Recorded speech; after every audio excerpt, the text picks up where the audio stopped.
say that immediately that is the most critical measure to save the lives of children. But equally what we need is for this aid blockade on humanitarian goods, fuel and cooking gas to be lifted, so that we can bring in life-saving assistance and distribute that to people who need it very, very much right now. Okay. And concerning the humanitarian situation, that you touched on it, but it's now been 3 weeks. I think today is exactly 3 weeks since all food, all fuel, all medicine has been, the Israelis have cut off all those supplies, electricity to Gaza. Tell us, how long have we got until whatever was brought in is going to run out, whatever was brought in during the ceasefire? It's hard to give you a precise time frame. Eventually, our stocks from UNICEF will deplete sooner or later, because during the ceasefire we haven't been sitting on those materials. We haven't been stockpiling the aid that we have brought in. For 15 long months, for the 15 preceding months, children and their families have been without the very basics that they needed to survive. Aid has been coming in on a drip feed during those 15 months. And so the needs in Gaza have been skyrocketing, have been staggering. Families are in need of literally everything, from food and nutrition assistance to hygiene supplies, clean water, medical supplies, winter clothes, shelter, you name it. So the moment that we've been able to start bringing materials in, we've been, to the best of our ability, trying to distribute that to the most vulnerable children and their parents. So we don't have large stocks in our warehouses. Over the past couple of days, since March 18th, it's been a bit more challenging for us to distribute assistance due to the extreme insecurity. I'm here in the guest house in Al-Mawasi Rafah. We're unable to freely move around due to the insecurity. We've been undertaking critical missions. So for instance, today and over the previous days, we've been distributing medical equipment to hospitals in northern Gaza. Water trucking is ongoing, so we have trucks with water tanks who bring drinking water produced by desalination plants, small desalination plants, to families in need. But it is a very critical situation. We're back in the same scenario where we were in the war, where we don't have what we call an enabling environment, right, where families are 100% relying on humanitarian aid, but humanitarians aren't allowed to do their job. All right, thank you so much for bringing to us the experience of the situation that's ongoing there, Rosalia Bolen. Thanks for having me. Now, the Israeli military has launched airstrikes in several areas across southern Lebanon, killing at least 7 people on Saturday and another in the early hours of Sunday morning. Our reporter Ali Hashim is in the coastal city of Tyre, where 2 people were killed. It says although the streets are quieter, there's a deep sense of uncertainty. We're here at the scene of the attack that took place here in Tyre on Saturday, where 2 people were killed and several injured. This is the flat that was... Hello, this is DrPaulCottrell. I'm recording this and doing the live stream on March 23rd. We're live streaming on Rumble, on YouTube, on my website, the-studio-reykjavik.com. And we have a simulcast on X Spaces. X Spaces, you can listen in. You can also ask questions. Tell me your opinion about what's going on in the news. This is supposed to be interactive. I'm also going to be talking about some products that I offer on my website. For the ones that don't know, my father, who had ischemic dementia for many years, he's been in the nursing home since 2021, and he passed away. It's pretty jarring, and he passed away this week. We did the burial on Friday. So I'm a little bit kind of in a very weird spot, psychologically or emotionally. So bear with me. I'll give you, throughout the broadcast, I'll give you some observations of what I saw, what happened when he crashed in the hospital and was in the ER and then in the ICU. And then eventually we decided to stop treatment, and then he passed away. But I'll talk about that a little bit later in this broadcast. So thank you for watching, for the ones that are watching on YouTube and on Rumble, and the ones that are watching on the live stream on my website, the-studio-reykjavik.com. Thank you for the ones that have just joined on X Spaces. If you have any questions, please ask for the mic, and I'll pass it on to you. Just be respectful. Help support my work by going to my store, the-studio-reykjavik.com, and getting the great products that I have, or you can donate on my website. All these videos that I do are for free, talking about international policy, economics and finance, details of what's going on in the market and how to trade it, health and wellness, scientific endeavors. I cover lots of stuff. I give it all for free. I have thousands of videos out there for free. I have 7 channels, 4 channels on YouTube, Brighteon, Bitchute, and Rumble. Please subscribe to all of those. But if you'd like to help support my work, buy the products or donate. You can donate on my website through Stripe, PayPal, or Buy Me a Coffee. It's on the homepage, the-studio-reykjavik.com. And the ones that have been supporting me on Patreon, thank you very much for being members for 5 years or more. It's through your membership and donations and purchasing the products that allows me to do these videos for free for everybody. All right? I don't believe in putting stuff behind a paywall. So please help support by getting the great products I have, by sharing the links, and by asking your social media to follow me. All right, so with that said, please go to my store and get the structural nano silver soaps that I have. I have 4 different types.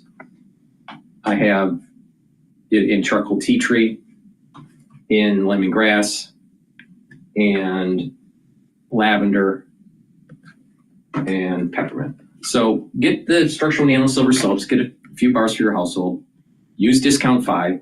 It's all caps, discount 5. You get $5 off any order. And, use the great structural nano silver soaps. It's soaps that I use on a regular basis. It's a great way to improve your health and wellness.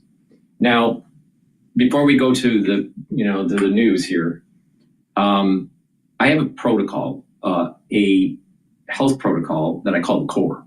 It has 4 pillars, all right? It's been tweaked over time. And that first pillar is the max 14 or the max 35 to help boost up your immune system.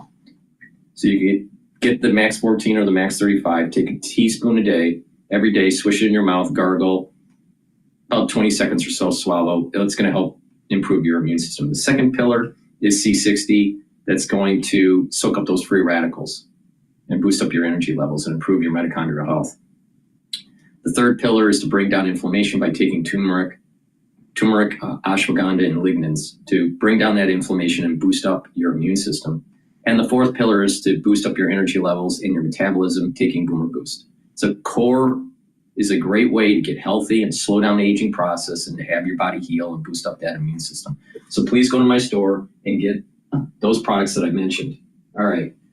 I want to just, on Friday, we buried my father. All right. I traveled to Michigan and we buried my father.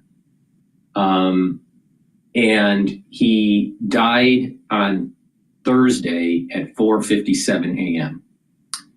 On Wednesday, all right, he was in the nursing home. He's been in hospice care for a few weeks, 3 weeks, I think it was, 3 or 4 weeks. And, in hospice care, they don't feed the patient as much. They don't hydrate the patient as much. And so they're slowly getting to the point where you die, all right? So he was in the late stages of his dementia. For the ones that don't know, he had ischemic dementia. So it means that the blood flow isn't good and leads to neural death. and then over time, they decline. Now, he started having his neurological decline in 2018 is when we kind of noticed it in the way he would write, or he would forget words, or he was just beginning to kind of having problems finding the word that he wanted to say. My father was very fluent in writing, very fluent in speaking. And it was concerning. And he had a great memory. And that memory was starting to decline it was about late 2017, early 2018. We thought it was Alzheimer's, all right? And usually Alzheimer's takes about 10 years to kind of manifest to its late stage, right? What happened was he rapidly declined in 2021 when I was doing my research on the TAP protein, all right? And he was the caregiver for my mother. And when the caregiver crashes, it doesn't take much time for the person they were caring also crashes. So my mother and father basically crashed at the same time. So my father in 2021 ended up going to the hospital because he almost died. He was in the hospital for about 13 days or so. And we had to make the decision if we were going to put a feeding tube in and try to reboot his kidney. He was highly, dehydrated. So he was hypernatremic. So he had high concentrations of sodium because of the lack of the fluid. And we decided, my brother and I decided to keep him alive. All right. Try to reboot, not knowing what his cognitive baseline was. So the ER in the ICU was able to, basically when you roll someone into the ER, you're trying to stabilize the patient and they send them to the ICU. So he was in ICU for 13 days. And they were able to bring him back and stabilize his heart, stabilize his kidney, stabilize his blood levels. But the cognitive decline was so severe that he was like almost like a 1 or 2 year old in cognitive function, right? Couldn't speak, had a hard time tracking, but could track sometimes with the eyes when I say track, and needed 24-hour care. So he gets transferred to a nursing home that deals as a specialty in dealing with these kinds of patients. So at first when he was transferred to the hospital, we thought maybe it was a stroke, but it wasn't a stroke. So eventually, through some further testing, it ended up being ischemic dementia. So this is all happening in 2021. So he's been in the nursing home since 2021, all the way to 2025. And then about 3 or 4 weeks ago, he was transferred into hospice care. So he was declining, all right? So, and he had a very low blood pressure and a very low pulse ox. He ended up getting some pneumonia, which is not uncommon to be in a nursing home and catching pneumonia. So he had a mild case of pneumonia. His pulse ox was 60, which is really low for the ones that don't know. And his blood pressure dropped because he lost fluids because of the dehydration. So when that happens, he was at 50. For you have systolic and diastolic. So he was at 50 to 30 or 50 to 40. Now imagine your blood pressure being 50 to 40 or 50 to 30. 50 over 40 or 50 over 30. That's pretty bad. All right. So they had to pump him up with a lot of vasopressors to be able to constrict the blood vessels to increase the blood pressure so the heart can pump. All right. So he was losing blood pressure and his pulse ox was really low. So we intubated. So he was intubated and his pulse ox started to go up. most likely he contracted the pneumonia because of eating in the nursing home, and some of those food particles went down in the wrong pipe and went, into into his lung, and he happened to have lower left pneumonia, all right, during this whole thing. So he had some infection, his white blood cell count was high.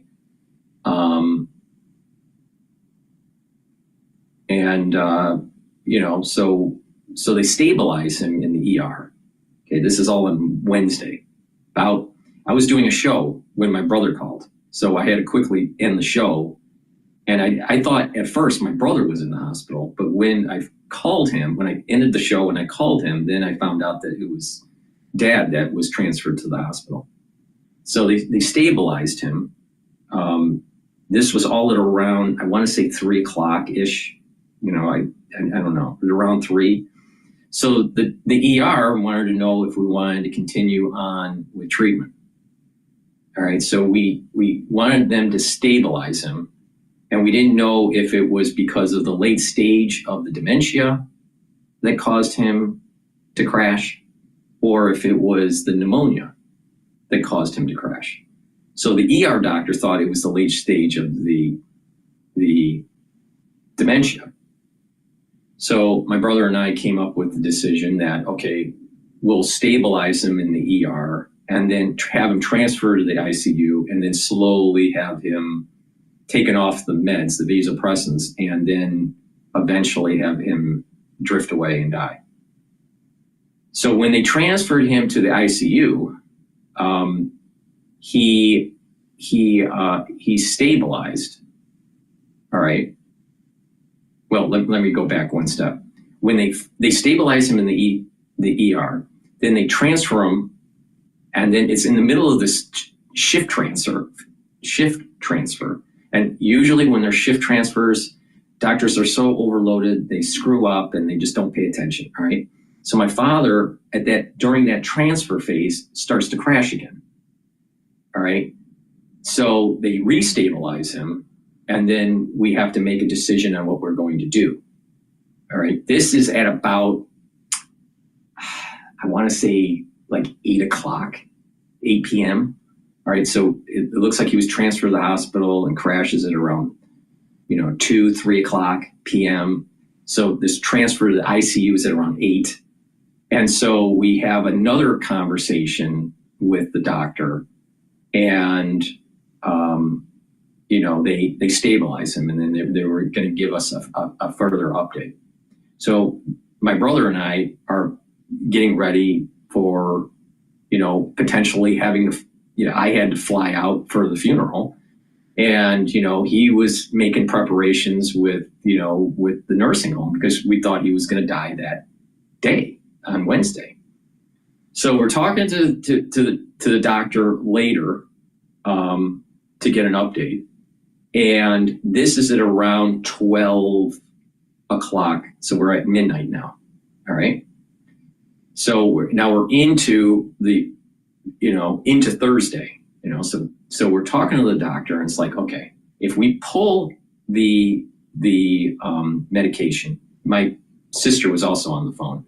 So it's my brother, myself, and my sister on a conference call with the doctor. The doctor talks to us about what's going on.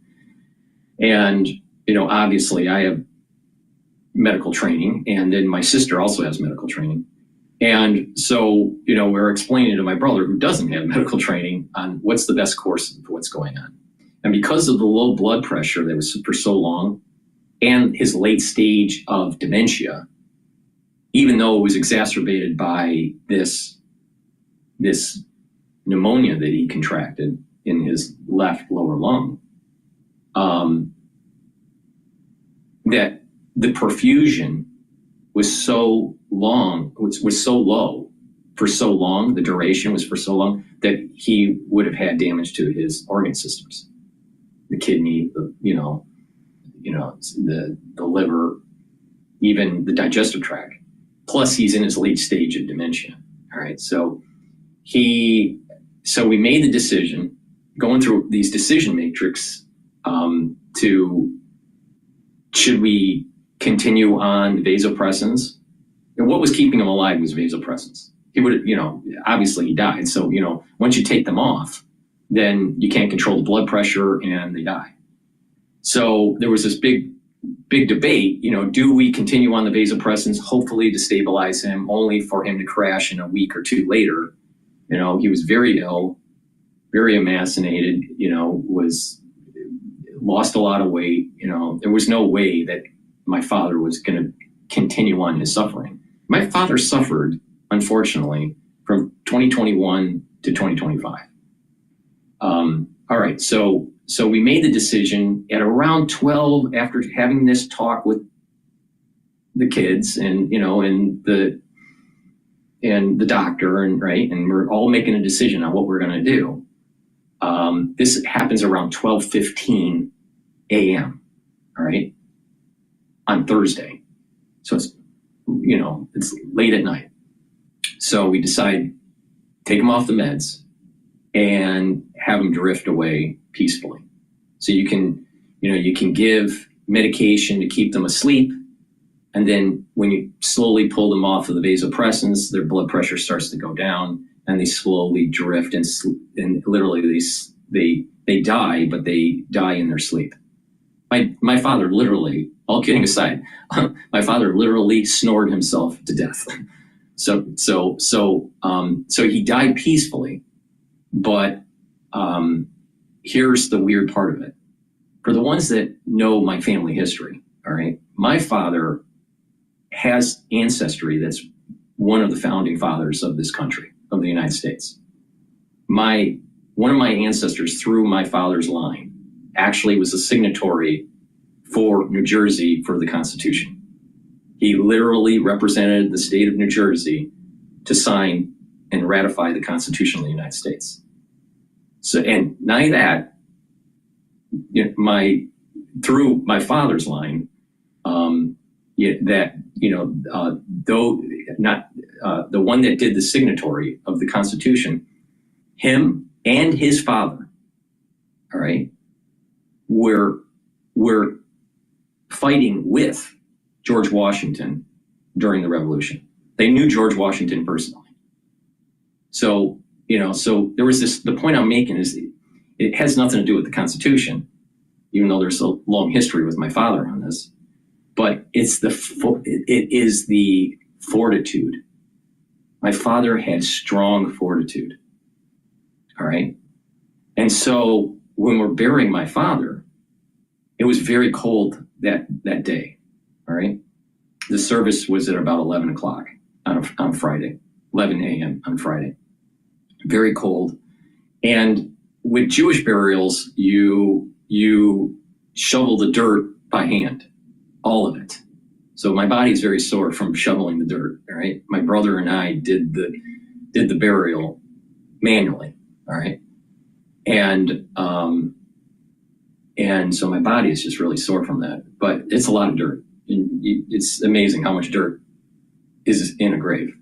But the point I'm making is that with the burial, it was cold. And those ancestors that I was talking about through my father's line, they were with George Washington at Valley Forge. It was cold then. It was way colder back in, during Valley Forge, when we almost lost the war for the Revolution, and a lot of people were deserting, but they were with him at Valley Forge. All right. So my father has a very unique set of history. Almost every single major war that the United States has fought, my father's family has been involved in it, going all the way to the founding of this nation. And not only that, the signator for the Constitution for New Jersey is my ancestor, coming from my father's line. So there's this fortitude. All right. So let's get back to him he's in the ICU, slowly dying. So when we made the decision on around at 12:15 and told the doctor that we want to stop the medications, the vasopressors, the doctor said, we asked him, when do you think he'll pass? He said, he's in such bad shape he will probably pass in minutes to about an hour. Now it goes back to that fortitude that I was mentioning. My father, even being off vasopressors, did not want to die. And he stayed there from 12:15. But when they started pulling him off of the meds, it was around 12:30. So 12:30 all the way to 4:57 is when he died. Meanwhile, he should have died in minutes to an hour. So he should have died at 1:30 at max. He didn't. There was this fortitude, like he wanted to stay alive. It's really weird, right? So, but he was asleep, and he was on meds to, relieve any pain and keep him asleep. And he was literally, according to my brother, he was snoring. My brother stayed with my father in the ICU room. And I was talking to my brother for hours on the phone while we were waiting for my father to pass. So I was talking with my brother from the moment he had to. What happens is that the next of kin go into the room, and then all the staff goes into the IC unit, and then you have to formally say what you want to do. And so I wasn't on the phone for that, but my brother formally said, okay, we want to stop the medication to allow him to naturally pass away. So they do that, right? You have to do this kind of formal thing in the ICU, okay? So he does that. Then so this is around 12:30 or so. And then I call my brother, and then he's sitting in a chair, my brother's sitting in a chair, and my father is on the bed. And, they're slowly pulling the meds off of him, right? And giving him painkillers.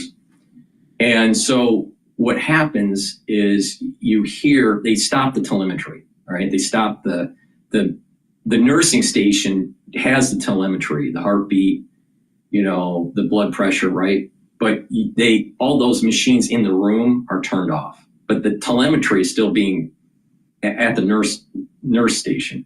But these med machines, they have these beeps. And if you aren't familiar, I'll explain it.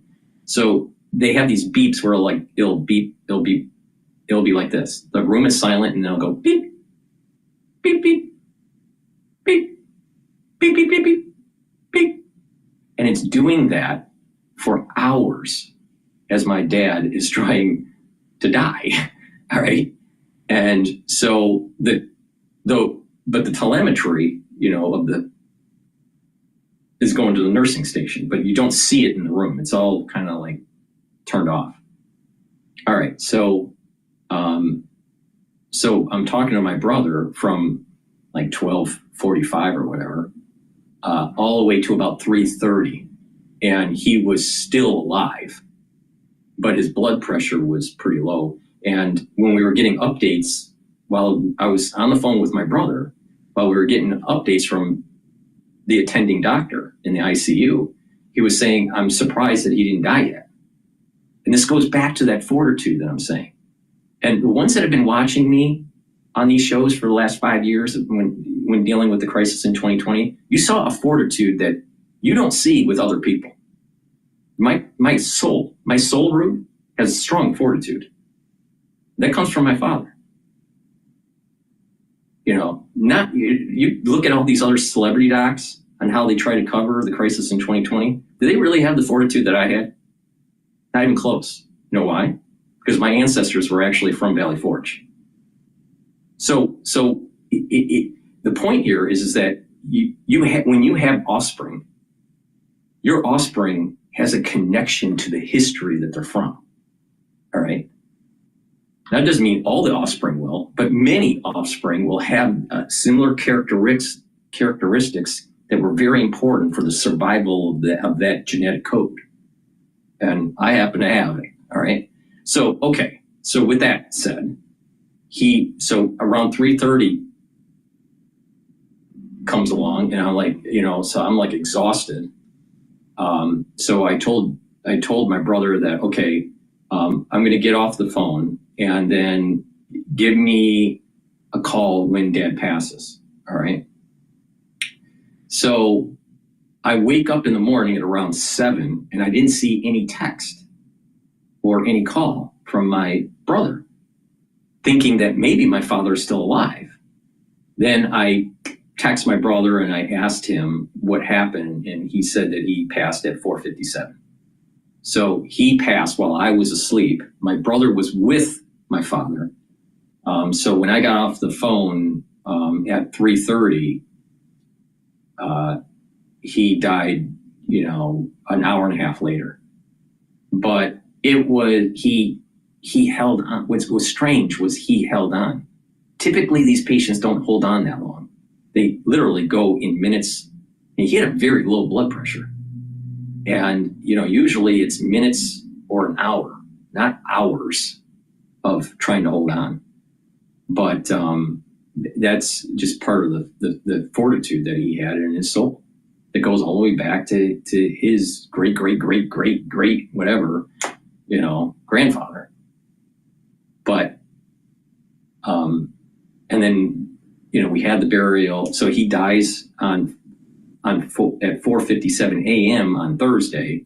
And then we already had a plot bought, and, the funeral arrangements were basically set when he was in the nursing home, but we had to activate the rabbi, and we had to, schedule for the actual timing for the burial at the cemetery and call the relatives. So we buried him at 11 o'clock a.m. on Friday.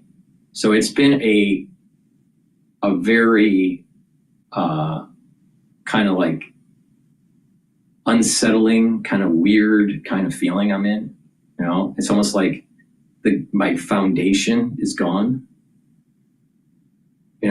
I feel like I'm on loose ground or on a sandy foundation. It's a strange feeling. I'm glad that my father is now at peace and he's no longer suffering, because he's been suffering for years, from 2021 to 2025. Dying from dementia is bad news. All right. And, he didn't recognize us. He didn't even know that his wife, our mother, passed away. He didn't know a lot, so hopefully, he's in a better place now. So at least the suffering's gone, but I still feel like this really weird feeling when both of your parents are gone, even though that you knew that it was going to happen, it's still a weird feeling. Now I'm the firstborn, so and I have a leadership personality. And so, trying to lead through this for the remaining surviving family is not easy. It's not easy. And you don't know. It's just the foundation is loose. It's just not solid anymore. I feel a bit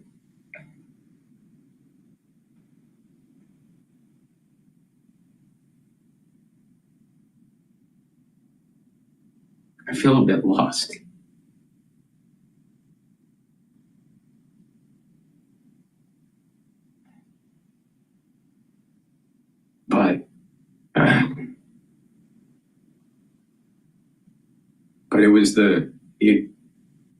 But even though I feel lost, I know that my father's passing is better for him. So that's what has been transpiring from Wednesday, when I, had to abruptly end the show, and, where we're at today. So it's a weird feeling, right? And I'm glad that he is now hopefully in a more peaceful place. What I was surprised at was how light he was. I helped carry the coffin for my father. And I was shocked at how light the coffin was.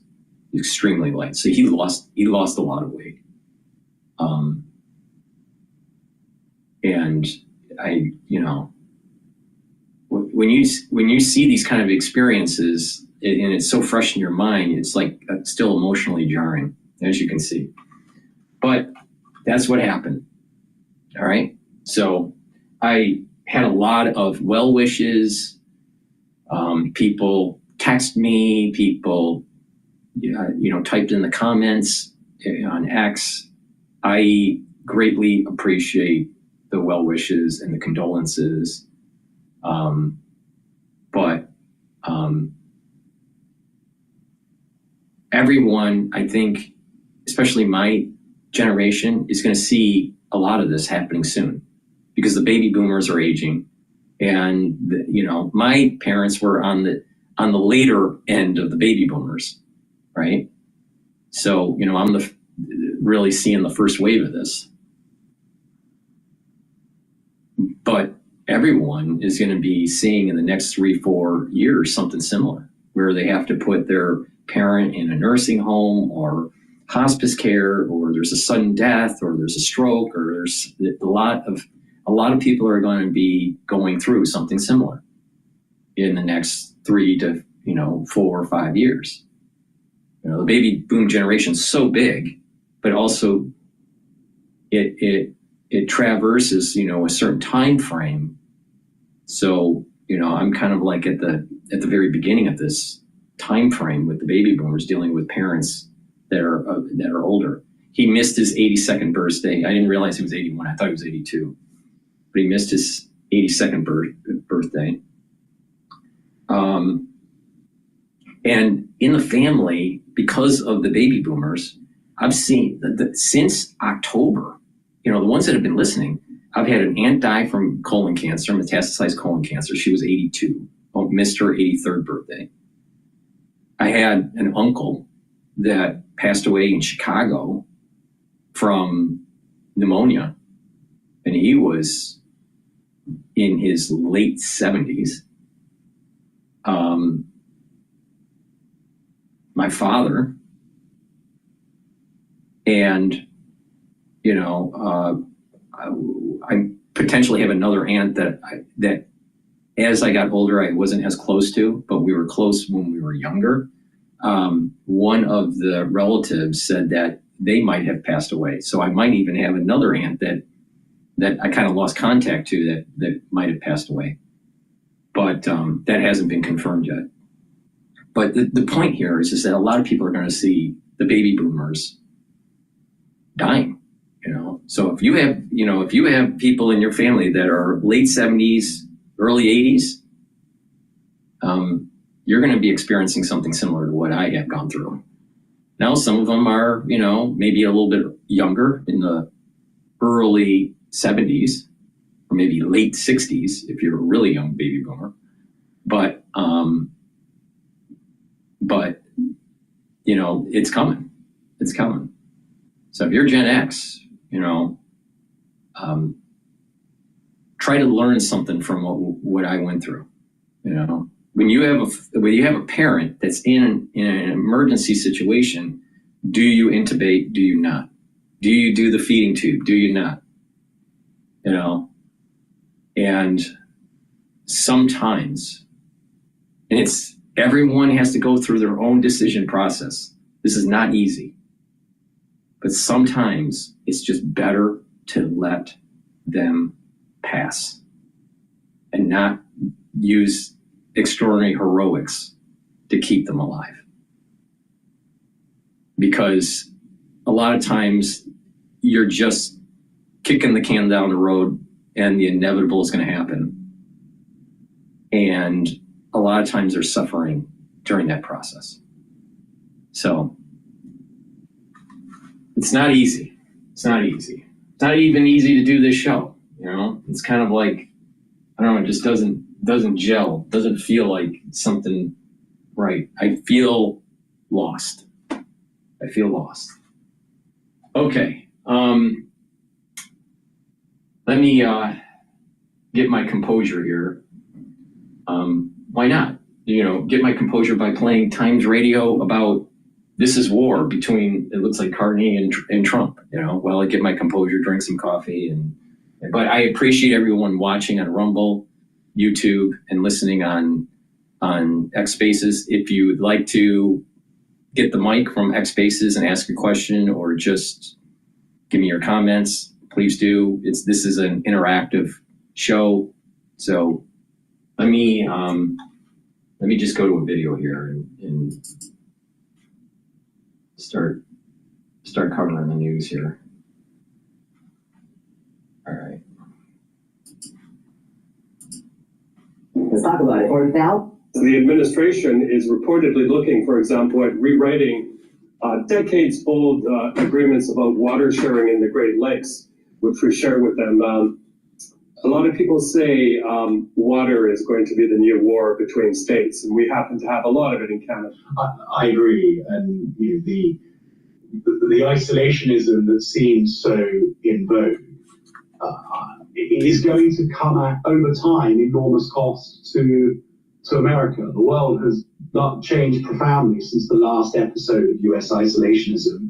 The way the global economy now operates means that you just can't retreat to within your own borders. And the vacuum that is being created in international affairs by the withdrawal of USAID funding, the reduced US global military ambition beyond their efforts to contain China, all of that will be taken advantage of by Russia, China, and others who will seek to recast the global order in a way that is more beneficial to them, and therefore at the expense of the US interest.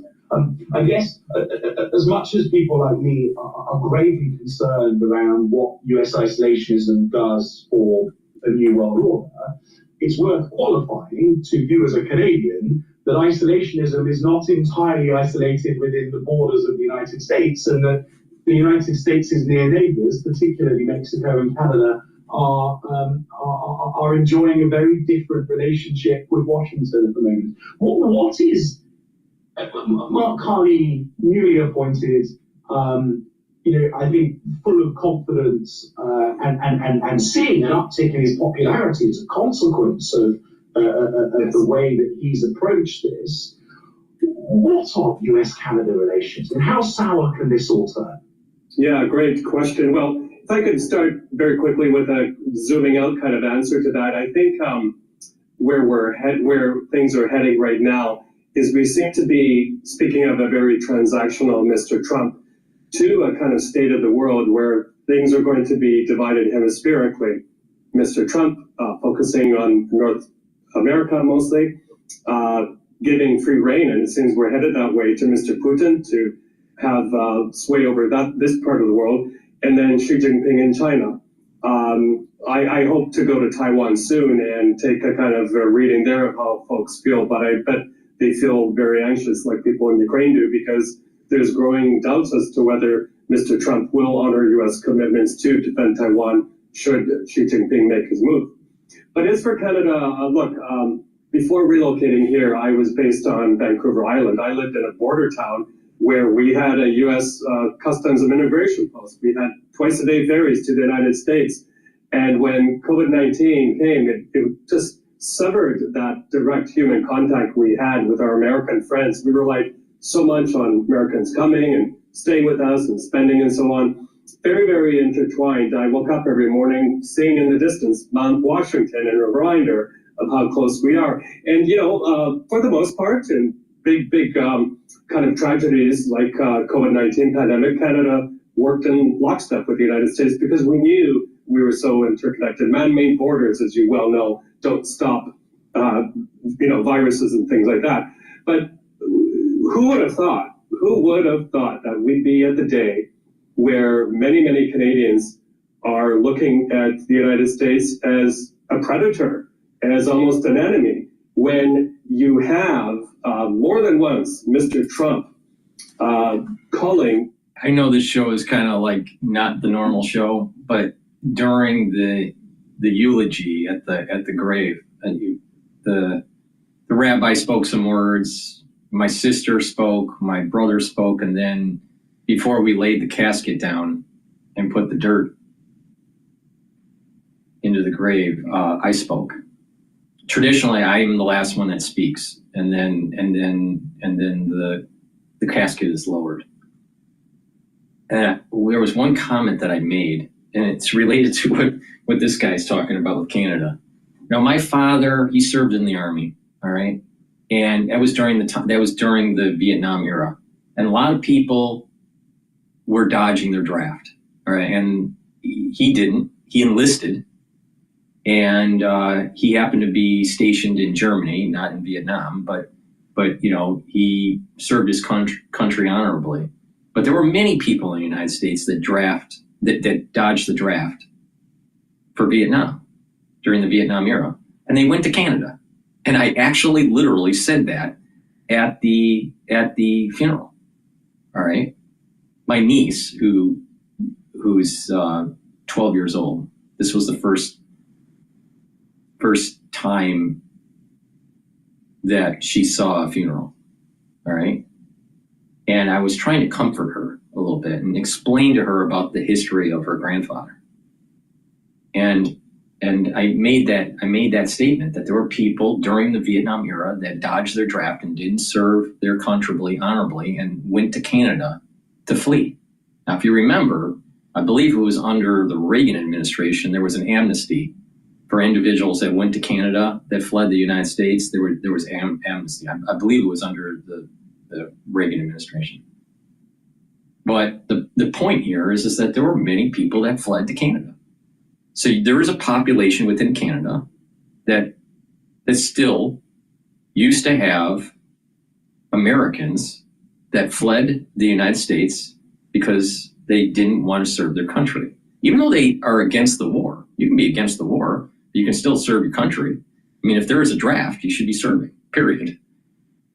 But they dodged it. Now, other people may have a different opinion on this.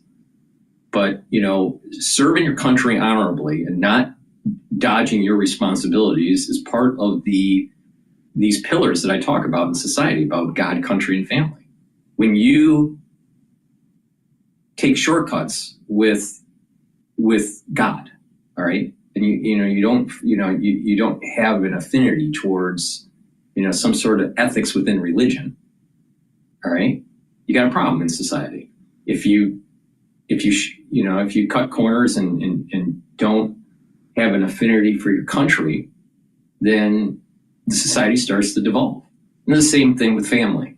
If you don't have strong family bonds, if you don't have a strong family unit within society, then where are the children going to get their ethics?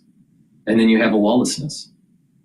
So, I tangentially said something similar at the gravesite, where people dodged their responsibility for their country during the Vietnam era, while my dad has not.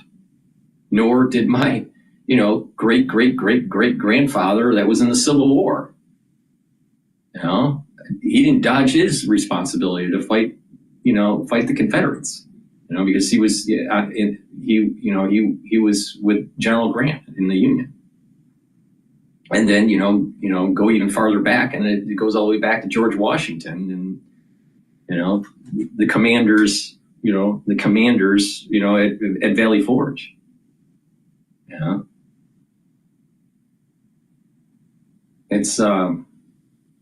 It takes fortitude. It takes the idea of responsibility. And, some people would put this in the context of manhood or whatever, but it's more than that. There's a certain sense of responsibility, and you have to meet those responsibilities. And when you have a society that isn't willing to meet those responsibilities, either at a spiritual level, at a countrywide level, or at a family level, then the society devolves. It's very simple. It's very, very simple. So I just, there's a sense of fortitude there. Can you imagine being at Valley Forge, where people wanted to desert, right, and go back home and not fight the war for the revolution? We would have lost.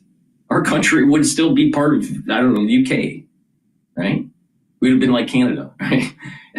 So you know, we wouldn't be this beacon of hope for the world. Now, we have our problems for sure, but we also have a bright future if we use it wisely, our resources and our blessing wisely. So just imagine being at Valley Forge and you have so many service members wanting to quit, and you're one of the commanders for the Army under George Washington, and trying to convince these people to stay the course and to pursue victory. All right, not easy. That takes fortitude. That takes something really deep down in your soul, something like an ironclad soul to get through. Well, many people, they take the easy route and run, and that's a lot of it. Unfortunately, there were many Americans that ran to Canada during the Vietnam era. Now, some of them came back because of the amnesty, but some did not. All right. And so when someone hates what's going on in the country, you'll see on X, they'll say, I'm leaving the country, I'm going to Canada, or I'm leaving the country and going to Europe. Again, they don't have fortitude. You need to support people, and you need to listen to ones that have these foundations within their soul. Because they're unique, and it's not something that you can just go buy at Walmart. You can't buy fortitude at Walmart. But that was the first thing that popped in my mind when he was talking about Canada and what I said at the gravesite. I probably had about a 20-minute speech, maybe it was longer, I don't know. But that was one part of a larger speech that I had. It's about fortitude. When your country calls for you, even though you may be against what's going on, you should serve honorably. Why? Because there are many service members over the 250 years of this great country that have served honorably. The former Prime Minister, Mr. Trudeau, the governor, calling Canada the 51st state. It goes beyond that. Many people may not know this, but the administration is reportedly looking, for example, at rewriting decades-old agreements about water sharing in the Great Lakes, which we share with them. A lot of people say water is going to be the new war between states, and we happen to have a lot of it in Canada. The United States depends very, very heavily on oil from our biggest oil-producing province of Alberta. If that were to suddenly stop, and the premier there has brought up that possibility, gas prices will go through the roof in the United States. And there's a feeling in Canada right now where, sadly, short term, but then long term, it would actually go down because we would increase our production in the United States and get wise to build the infrastructure to be able to move energy east and west and north and south. See, the problem is that we have a poor grid to transport energy. We have a poor electrical grid. We have a poor natural gas transport grid. We need more ports to export LNG. We have lots of we have so much natural gas that we're literally so the ground reserve doesn't blow up. They have to burn the natural gas. So if you notice that when you're traveling the country, you'll notice that in these natural gas wells that they have this pipe that is actually burning natural gas, because if they don't, the ground will blow up. All right, so because they tapped into the natural gas. So we have a lot of it. So instead of burning it up, why don't we transport it to countries that need it? Well, we have a bunch of crazy liberals that are basically saying, you can't build an LNG port. You can't build an LNG transport system across the country. You can't harden your grid, your electric grid. You can't do this. You can't do that. Blah, blah, blah, blah, blah. Well, it's gotten to the point where maybe we need to for national security. Not only that, don't you want your gasoline to be like $1.50 a gallon instead of $4 a gallon?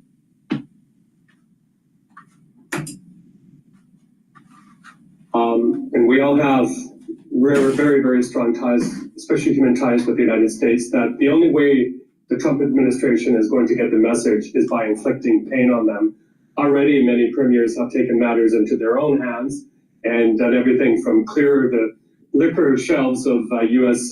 booze to Doug Ford in Ontario threatening to slap tariffs on electricity exports or cutting it off altogether, putting millions of Americans potentially, if not in the darkness, with higher utility bills.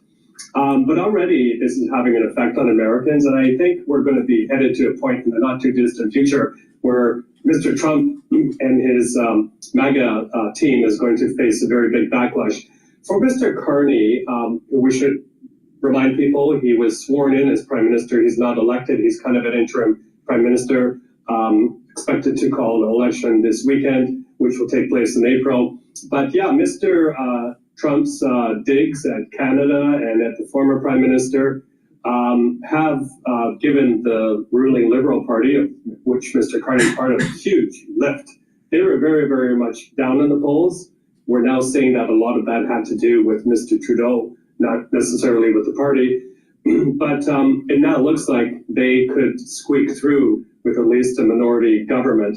And we are looking, most Canadians feel we are looking at a scenario where we will be in this for the long term, as long as Mr. Trump is in power, because many of us feel there's no one going back on what you just did, especially with tariffs and sinking our Canadian dollar, that Mr. Carney appears best equipped as a former... But the thing is that the trade wasn't reciprocal. They have tariffs on their goods where it prevents the United States to be able to sell in their country. Not only that, they have tariffs on our goods to be able to protect their industries and create a labor arbitrage where manufacturing is cheaper in Canada than in the United States. So the best way to deal with this is, well, if you're going to tax us, why don't we tax you? And then they go, well, you're taxing us, but you started it. Canada started this. It wasn't the United States that started this. We just had administration after administration after administration not willing to do anything about it. But who actually, started this? Well, if you get to the root cause, it's their tariffs on our goods. Now, if they stop their tariffs on our goods, there's no problem. So if you're trying to neutralize their tariff by increasing tariffs on them and just have a tariff war and it just escalates, they're not paying attention to the root cause. The root cause was the Canadians. And like Carmen from South Park says, blame Canada. A banker especially to deal with this very predatory administration. But once again, a lot of us feel that we have to fight this. It's caused, finally, and good things come out of this too. It has forced Canada to redirect its kind of economic access from north-south to east-west. And the Canadian opposition leader, Pierre Poilievre, came up with a very good idea a few days ago. He said, let's help Europe defund the Putin war machine. How do we do that? We rush building of LNG terminals on Canada's east coast to make it easier to ship out our energy to Europe so that they can lessen their reliance on Russian energy. So these types of things are being looked at as well, and it's about time. Well, I agree. Well, it's about time that they actually had reciprocal trade, right? Free trade is bad. Fair trade is good. Please go to my store, help support my work. All these videos I do for free. So get the great lozenges and drops that I offer. We're going into the allergy season. It behooves you to have these available at your work or at home. You never know when you're going to have an irritation in your throat. So get the honey and lemon drops or the cherry flavor version or the blueberry. Now, the structural nano silver drops are in the 100 count. They're a little bit smaller. Right when you have that irritation, take them right away. Again, have a few bags at home or at work. You never know when you have the problem. And I also have the lozenges, which are a little larger, in a 21 count for each bag. And you can get it in elderberry zinc and in manuka honey. All right, very high quality lozenges and drops. Use discount 5. You get $5 off any order. So please help support my work. All right, and your health. All right, it's a win-win situation. I've partnered up with Rainbow Herbals, and we've created these deodorants that are dual purpose. It's for males and females. You can get the deodorant in peppermint, lavender, and tea tree, or in citrus. Now, these deodorants you use every day, and obviously you're using it as a deodorant, but they also help to detoxify your body. Why? Because they're made from essential oils from the Himalayas, extremely high quality ingredients. All right? No artificial stuff in this. There's no aluminum, no baking soda. It's made from essential oils from the Himalayas. You're not going to be able to get a better deodorant bar that you buy, all right? So please go to my store, get this for males and females for your household, get a few bars for your household, help support my work, help support your health. Again, it's dual purpose. Use it as a deodorant, and it helps to detoxify your body. Use discount 5 and get $5 off any order. All right, and multivitamin is really important as a foundation for your health protocol. This multivitamin that I sell on my store, the-studio-reykjavik.com, is easy to digest. All right, it's very important to take a multivitamin. All right, now multivitamins and minerals are cofactors for enzymatic activity. Very important for those enzymes to perform what they need to do in your cells. So if you're not taking a multivitamin, you're not getting higher concentrations of certain vitamins, you're not going to have the cellular processes working as well, especially if you are on the goal of healing your body or slowing down the aging process. So someone might go, well, I could just eat a bunch of carrots, for vitamin A. Well, guess what? You can't eat enough carrots to get the vitamin A that you need to help with your eyesight. So eating carrots is good. Eating more vegetables, great. But to say that only vegetables, you're not understanding the whole principle of anti-aging and giving over concentrations to be able to help heal the body. All right. I've never seen someone anti-age by eating only organic vegetables. Actually, I've seen a lot of people age faster because they ate too many vegetables, because they're exposed to pesticides more often. They're not cleaning it properly. Maybe they're ingesting bugs with leafy vegetables if they're not soaking the vegetables properly. So you may get a vector from an insect, a small insect that you don't even realize. So there are lots of little things that people don't pay attention, that if they are just a vegetarian and they're eating organic, that is great. Wrong. Could it help? Yes. But is it really have the same efficacy with an anti-aging protocol? Not even close. Not even close. So please go to my store, the-studio-reykjavik.com, get the multivitamin, get those concentrations higher so you have proper enzymatic activity. And when you have proper enzymatic activity, your cells and tissues are going to perform better. So use discount 5 on any order and get $5 off. All right, let's continue on with Times Radio, and then we'll shift over to some of the other breaking news, or some of the news that I haven't covered since the funeral. Is a sovereign nation, a G7 nation in its own right, and has every right to chart its own course. And I think that what the Canadian government, the EU Commission, and others who are faced with these tariffs are doing in saying we will respond in time and impose equal pain on the US economy as you impose on ours. It is the only way. Hey, think about this. We're going to give you equal pain because we've been playing labor arbitrage and benefiting from it for decades. And you got a president in the Oval Office, aka Donald Trump, that wants to make it fair trade, not free trade. So you're causing pain on us now. So we're going to issue pain on you, even though if you go to the root cause of the situation, it was because of their high tariffs. It's not the U.S.'s high tariffs that started this. See what it is? The globalists just want status quo. And Trump is basically saying status quo is over. Is over.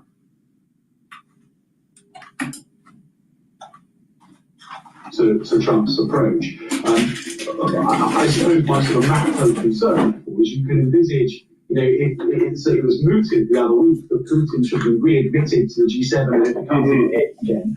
And you end up in a situation where you've got within the G8 somebody with whom Western ally is at war with, China, who has threatened trade war on the United States, and the rest of the G7 who are in a de facto trade war with the United States already. And that grouping that has underpinned the global. But the globalist was using labor arbitrage to make money. And you think the middle class was going to get that money? Of course not. It was the multinational corporations and the shareholders that made the money. Meanwhile, the middle class was able to buy cheaper spatulas at Walmart, but their manufacturing base in the United States was gutted and shipped over to Canada and China and Mexico, even Vietnam.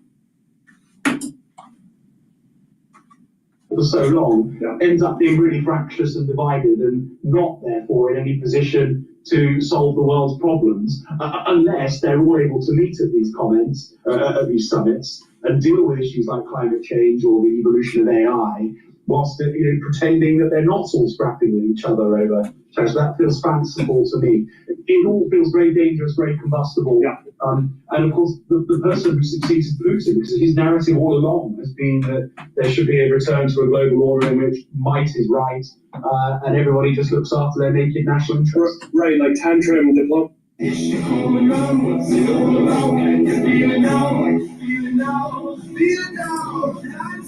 See, this is the problem. This is the problem. Right, This like is the tantrum problem with diplomacy. these people.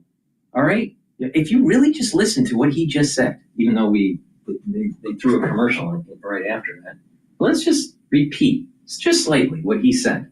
Now, pay attention. Now, what's the main theme of this video? It's about the tariffs that the Canadians are whining about that we're imposing because of unfair tariff practices from Canada. That, just keep that in mind. All right. So let's replay what he just said. It's talking about It's fanciful to me. It all feels very dangerous, very combustible. Yeah. And of course, the person who succeeds Putin, because his narrative all along has been that there should be a return to a global order in which might is right, and everybody just looks after their naked national interests. Right, like tantrum diplomacy. that everyone just worries about their naked national interests. Isn't that kind of the problem that we have with this tariff issue with Canada? Canada's saying, we're just trying to protect our industries. We're just trying to be able to support our, liberal policies by selling goods to the United States. Because if we don't sell goods to the United States, our liberal policies we can't afford, and then our whole system, our crazy government system crashes.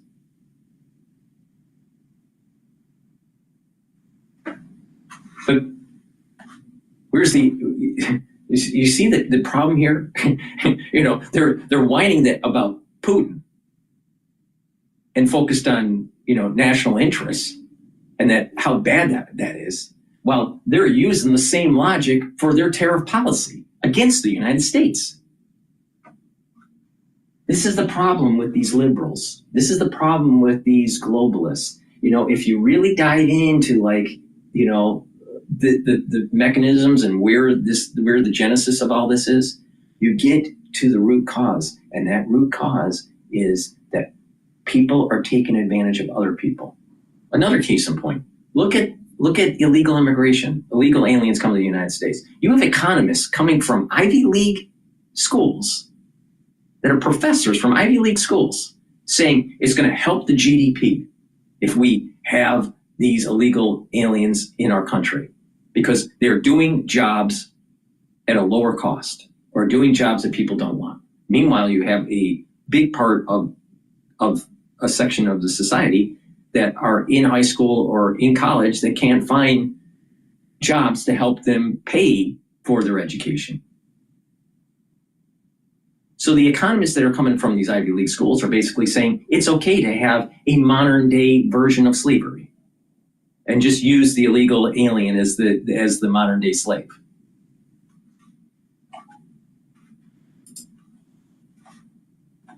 op-ed for CNN. Even under Trump, we saw a lot of that gunboat tantrum diplomacy, but also the Chinese as well. We have to remember. I remember in summits, for example, in Papua New Guinea, where they tried to really strong arm their way to get statements aligned with their thinking.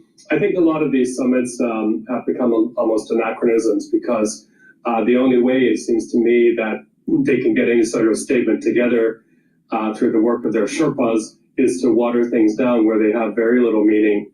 And again, going back to the United States, when in that recent UN resolution and in the Security Council on the third anniversary of the war in Ukraine, where you had the United States watering resolutions down, voting with thug regimes, this is a day we thought that would never come. What the heck is going on there? You know, and I guess it requires other friends of democracy, if we can put it that way, to pick up the mantle and be the shining beacon of democracy, the kind of leader of the free world. I don't know if that can be France under Macron or UK under Sir Keir Starmer, but we need, I think, as a global community, a strong leader to look up to and to defend our values, and of course, to push back what seems like a growing community of thugs. I think I saw a survey the other day where the number of states... So the expansion of NATO wasn't thuggery post the Berlin Wall falling? NATO expansion is thuggery.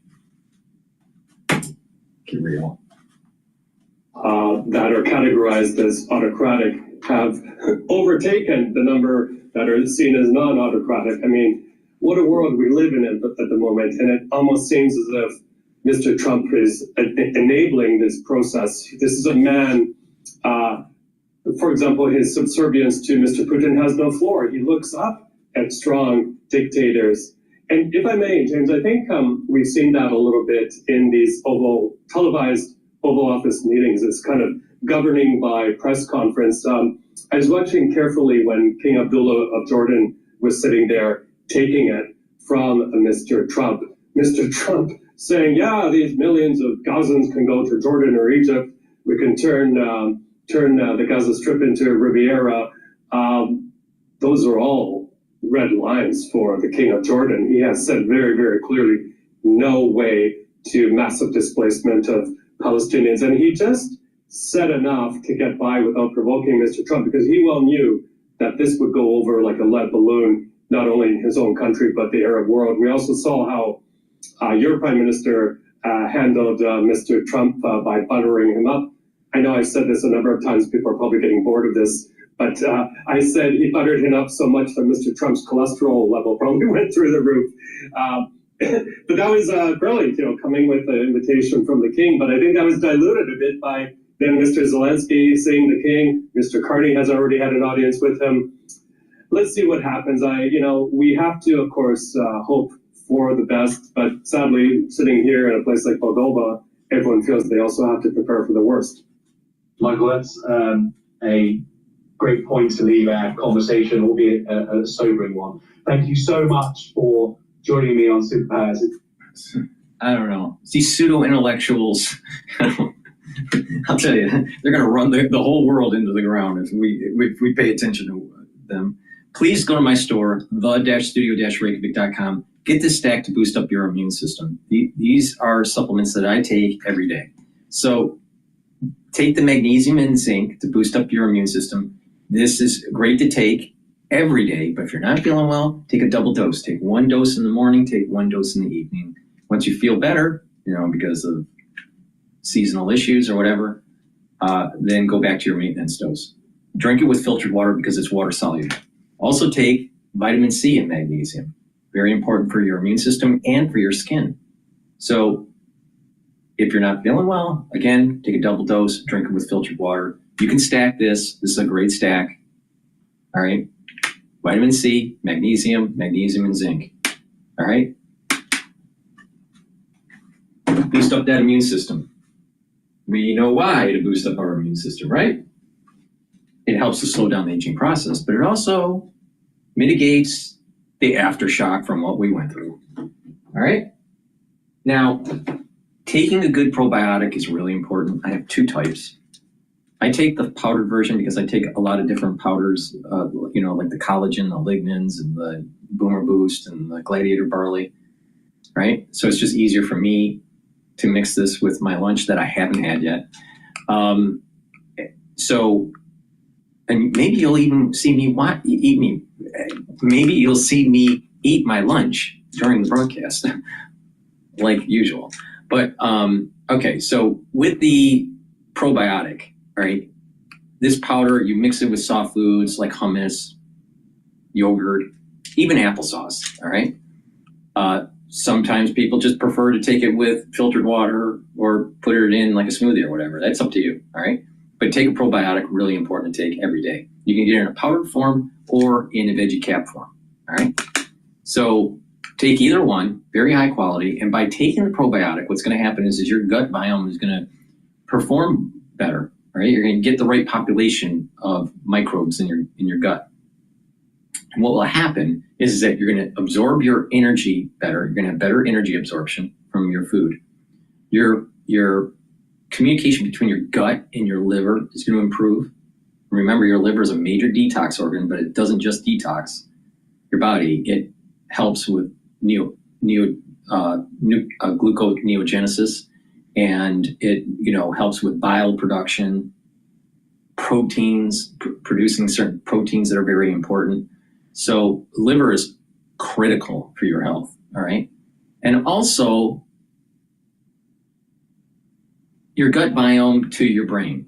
So you're gonna be able to concentrate better, you're gonna sleep better, you're gonna have a higher mental acuity. And there's research that's coming out that suggests that a good gut biome is gonna help with overall brain health throughout your geriatric years, really important. Now, also taking a good probiotic is gonna improve the mucosal lining of your gut, and that will improve your immune system.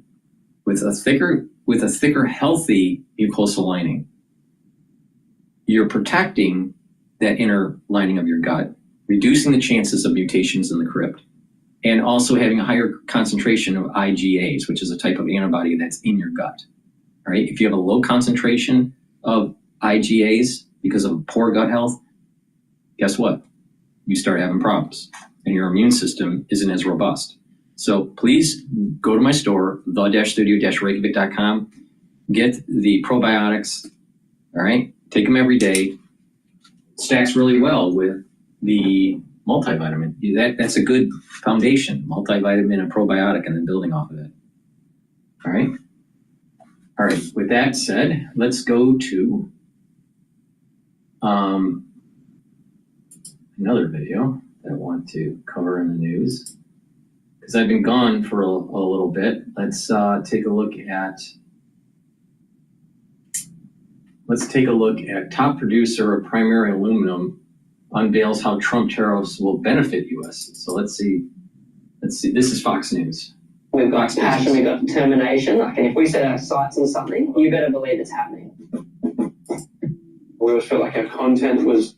President Trump has identified several critical industries that we let get away from us. We have to have a steel industry. We have to have an aluminum industry. He wants to bring back manufacturing to the United States. And we are putting these tariffs on. Are these stacked tariffs when it comes to aluminum and steel? In other words, if you've got 25% tariffs on aluminum and steel, and then you've got reciprocal tariffs coming, is that going to be stacked on top of the 25% aluminum and steel? I will have a better sense as we get closer to April 2nd. So they could be stacked. And that's Treasury Secretary Scott Bessent with me on this program on Tuesday on the president's reciprocal tariffs, which are coming on April 2nd. The president focused on boosting domestic production while closing 2018 loopholes, which allowed foreign countries to avoid previous Trump-era tariffs in some ways. Joining me now is the CEO of Century Aluminum, Jesse Gary. Century focuses on producing primary aluminum with operations here at home and in Iceland. Jesse, great to have you this morning. Thank you so much for being here. We are awaiting the president's reciprocal tariffs to take effect on April 2nd, but we've already seen the tariffs on steel and aluminums take effect. How are those tariffs affecting your business? Yeah, thanks for having me today, Maria. These tariffs are very important for our business. It gives us an opportunity to start reinvesting here in the United States. When the tariffs first went into place back in 2018, Century invested and became the largest producer of aluminum in the United States. And these actions this year from the president will allow us to start reinvesting again. And we've announced that we're going to build the first new aluminum smelter to be built in the United States in 45 years. Well, this is huge news, Jesse, okay? All we hear about are the globalists upset about these tariffs. And when you look at your company, such an important aluminum company, you actually, as a result of these tariffs, have been able to build your smelter, and you're going to be investing in America for the first time in 50 years. Tell us about the impact of that smelter. How many jobs do you expect that would create? Yeah, the new smelter will do several things. It will double the size of the domestic industry. That new smelter alone will double the size of what we have today in the U.S. industry, add 1,000 new jobs, direct jobs, and over 6,000 jobs during construction. So huge impact from a single new smelter. And, we talk about the economic impact of these tariffs, but there's also a national security impact as a result of what we're seeing out there. Give us your sense on the national security as well as economic security impact here of these tariffs.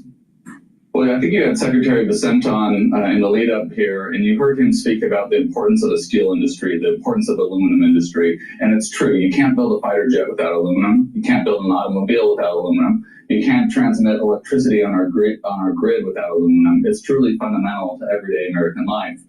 And what's happened over time is, as some of these policies have been put in place, some of these free trade agreements, adding China to the WTO, you've created an environment where manufacturing has been incentivized to leave the U.S., and these critical industries that enable us to produce what we need for modern American life have left.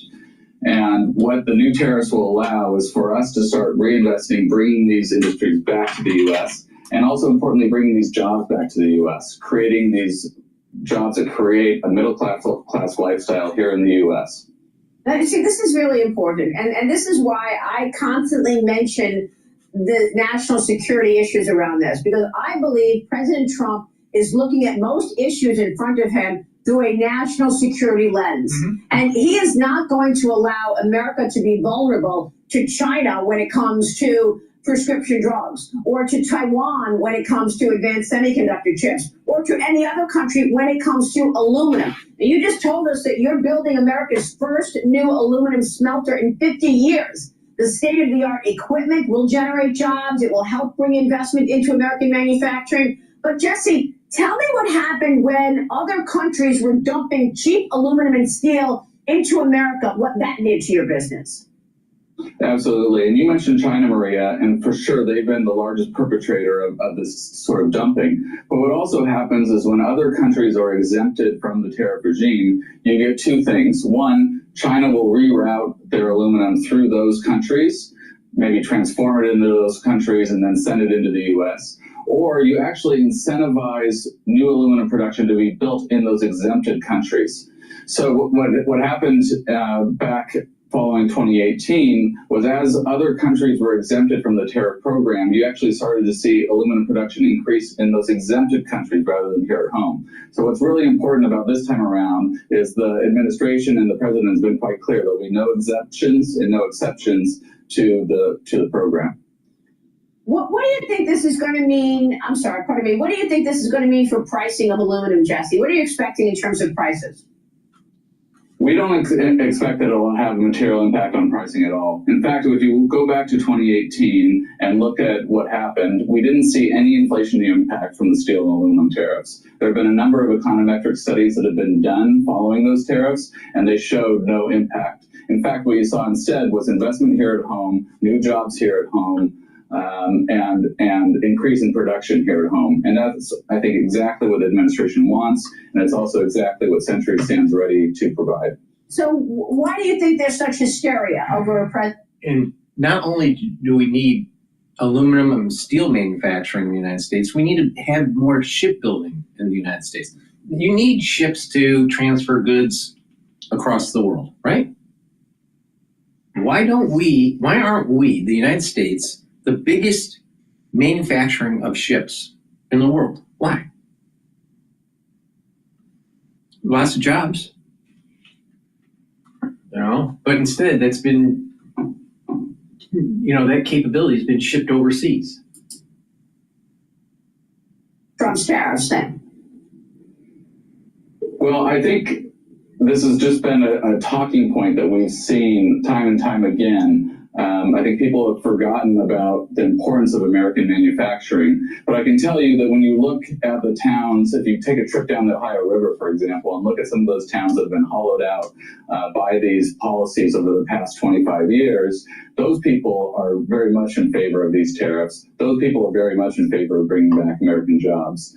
And again, I think these tariffs will allow U.S. manufacturing to come back, for those towns to be rebuilt, for those jobs to be recreated, and for those communities to really benefit. And these are long-term projects that you're talking about. For example, when you begin the production on this new smelter, how long will that take? I mean, what kind of a multi-year investment is this, Jesse? Yeah, so we're going as fast as we can to get that new smelter built, but that new smelter will operate for at least 50 years. And so as it's put into these communities, what it does is it creates a new supply chain, a new cluster, if you will, of business development to be built around the smelter. So we'll build a smelter, and our customers will come and build around us with downstream products that will go into automobiles, that will go into building and construction, and they'll create jobs on top of our jobs. And what you get is this multiplier effect where the 1,000 jobs we'll create at our smelter will result in 5 times, 10 times the amount of jobs once it multiplies through the downstream applications of aluminum. And those are high-paying jobs. Absolutely. The average wage and benefit package in our smelter will be about $140,000 per year. Yeah. So these are jobs you can build a family around. Literally, we have generations of employees that have grown up in the smelter. Okay. Their dad worked in the smelter, they worked in the smelter, and their daughters work in the smelter. Wow, I love that. Jesse, you are an important voice to be heard right now. Well, America needs to build back. All right. Let's play Cash Jordan. On my show, we kind of play different podcasters too, not just the news networks. And Cash Jordan is a go-to for this illegal immigration. So he released a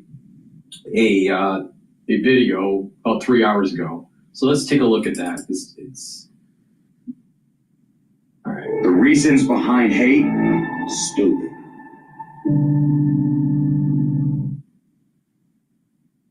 Too many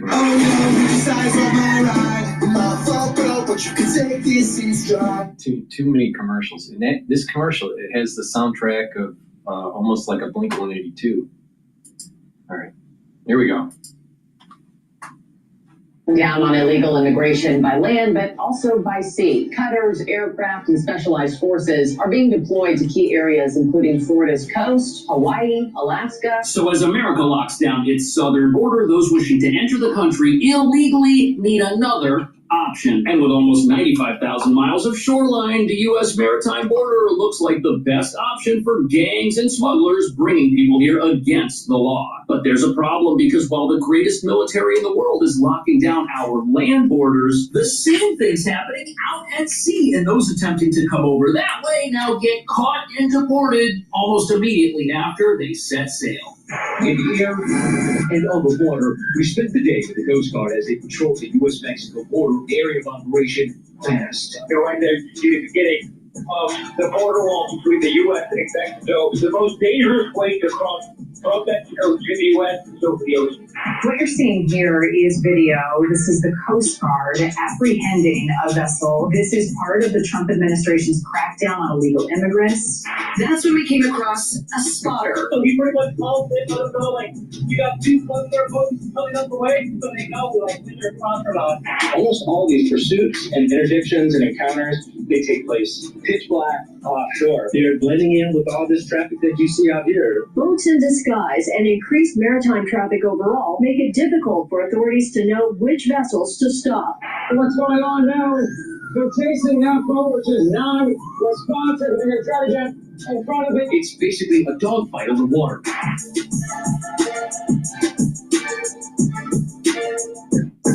So illegal water crossings have a higher chance of being successful, but also involve a higher level of risk. And what nobody's talking about is the reason these are still happening is because no matter how much you lock down America's physical borders, the maritime borders are always going to remain open to an extent, which means the gangs making billions bringing...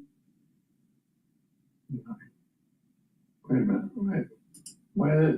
What's wrong with the audio? The American dream. There we go.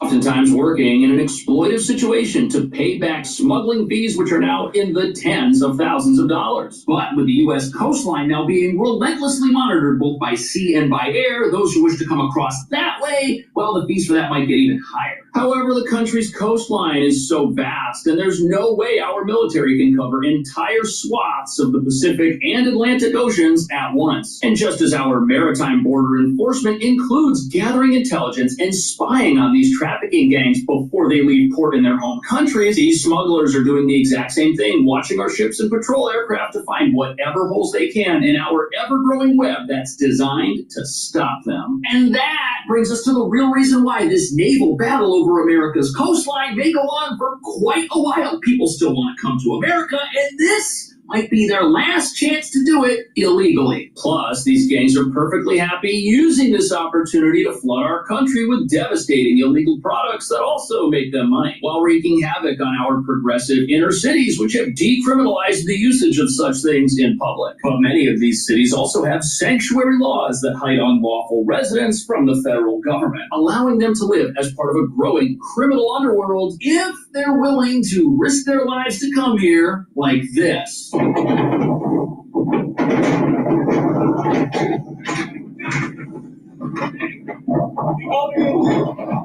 There were 3 people clinging to that little rubber raft for dear life because the ship they were on capsized and the Coast Guard had to rescue them, revealing these smugglers care absolutely nothing for the people they're trafficking into America. If they make it in, great. If not, well, the cartel still got their money, which just empowers them to try again with others. And as you're about to see, the tactics they use to get around our maritime forces like the Coast Guard look like something out of a movie. Incredible how close these boats get when they make those turns. Sirens screaming, the boats turning those corkscrews in San Diego Bay. It's basically a dogfight on the water. They fire those warning shots, then use a paper. If you want my 2 cents, we got options. My 2 cents? My 2 cents? My 2 cents? Here's my 2 cents. I'm planning for the future. Come on. Then use a paintball gun and practice disabling the engines. All right, go.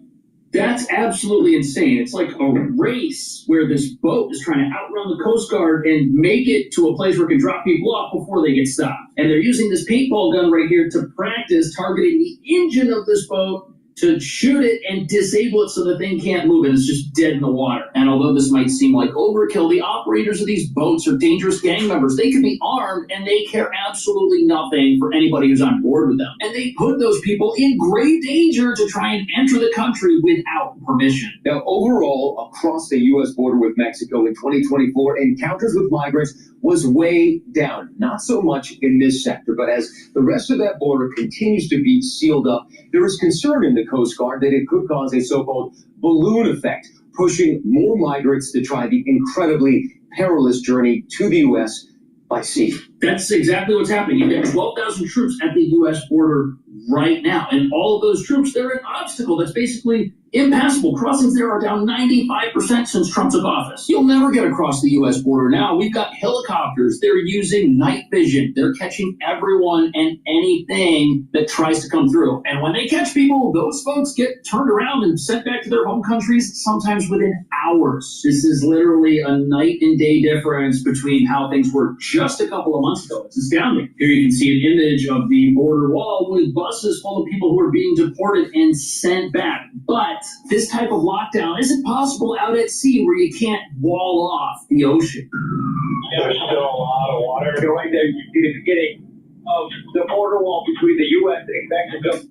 Look at this. The wall just stops. There's a gap. You could literally get yourself out here in a little craft and just make your way right around it if you wanted to. And that's what people are doing. But that's not the only problem. The boats people come across in don't exactly have a pirate's flag or other distinguishing mark on them to let the Coast Guard or whoever's watching know that they're trouble. In fact, smugglers do their best to disguise their boats so they don't look anything like a smuggling vessel. But their goal is to blend in with the traffic that's already out there on the ocean in things like fishing boats, trawlers, pleasure boats that might look like there's only a few people on board, but really are full of hidden compartments beneath where people are hiding. Coast Guard members of the San Diego station talked about the immense job of patrolling these waters. They're blending in with all this traffic that you see out here. Boats in disguise and increased maritime traffic overall make it difficult for authorities to know which vessels to stop. 600. Yeah, they're going to have no idea who they need to stop. If everything looks normal and there's thousands of boats out there, how do you know what's what? And how do you even know where that boat may have come from? I'm sure all the time they stop folks who aren't smugglers or gang members, who will often just ditch whatever craft they came over in, which is why in some parts of the country you used to see these things littering beaches because the boat served its purpose and got people ashore for thousands of dollars. But these smugglers, they'll do basically anything to get folks or products across. And this isn't just a problem in California where you've got a section of the border wall that just kind of ends and could be driven around. No, this is a problem in other parts of the country as well. It's been extremely frustrating for all of us along the Florida Eastern Seaboard.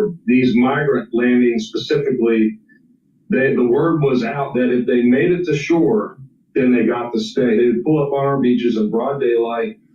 20, 30 people would jump out of boats. Our residents would be videoing these individuals. We would spend thousands of dollars. This is such an easy problem to ignore if you don't live on a coastal area where this stuff is happening and you and your neighbors are videotaping it on your cell phones. But look at this. If we zoom in on Florida, it is incredibly close to Cuba and the Bahamas. And apparently what the Coast Guard does is they've got spying operations set up in some of these countries where they're watching these gang members to try and figure out when they're getting ready to leave port and come over here. That's one of the ways where they know to even send out their patrol boats to try and stop them. But Florida and California are polar opposites politically, and they've got very different approaches to how they handle illegal sea-based incursions in the first place. Florida's out there cooperating with the federal government in order to keep Florida's residents safe from gang activity and danger. But in California, when one of these boats lands and people enter the country illegally, local police in many cases are told to stand down. We are told that our local authorities are prohibited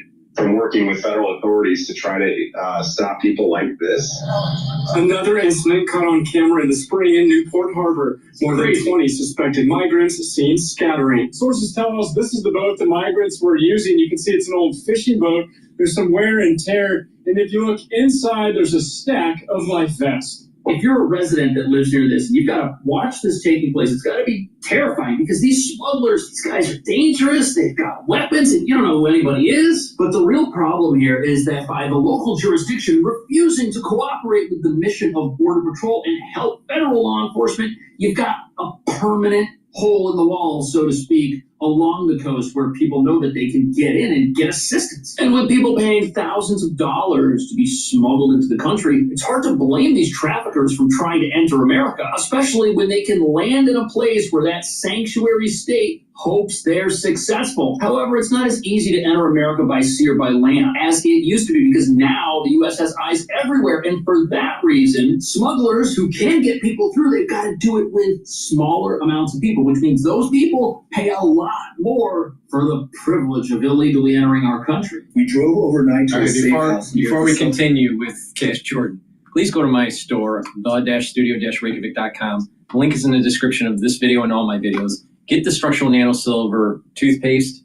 This will whiten your teeth, freshen your breath, maintain your gum line, reduce the inflammation at your gum line, and reduce plaque because it neutralizes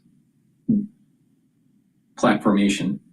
But not just that, improving your oral hygiene, especially in your later years, is really important.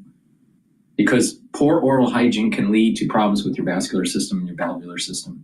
So please go to my store, the-studio-reykjavik.com, get this structural nanosilver toothpaste. This toothpaste has no fluoride in it. You know why? Because fluoride makes you stupid. So please go to my store, the-studio-reykjavik.com.